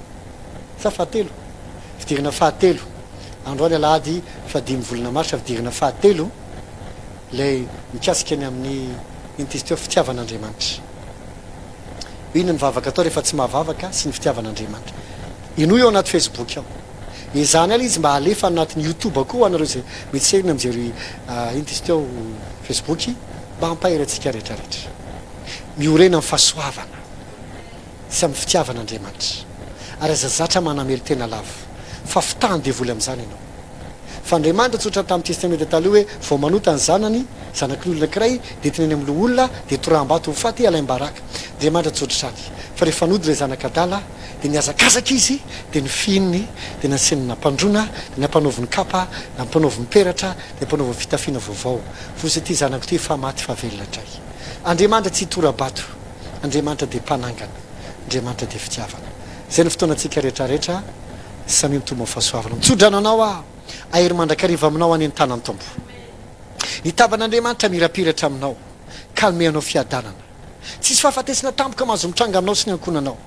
Tsisy faharavanina lozana aretina tampoka mahazo miseho zany. Manomboka zao salama ianao sy ny ankonanao. Voary ny fanasinena ary ny vatana. Voatako ianao arabola, voata ianao ara-tsakafo, voata ianao amin'ny asy, voata ianao amin'ny fifandraisana. Andriamanitra andefa olona ny soanao. Andriamanitra andefa olona hifanampy aminao. Tsy ho avela ny oron-javatsoa ianao. Hitompo hikarakara anao isan'andro, ampifaly anao isan'andro. Ary fanahy fitiavam-bavaka sy ny fitiavana ten'Andriamanitra ary fanafanambarana ahery eo aminao mandrakariva. Fiadanao tsika rehetra amina ranoray sy ny zanaka ary fanamasina. Tsika rehetra anao hoe amen. Zay ny fotoanantsika tombo fahasoavana taoly.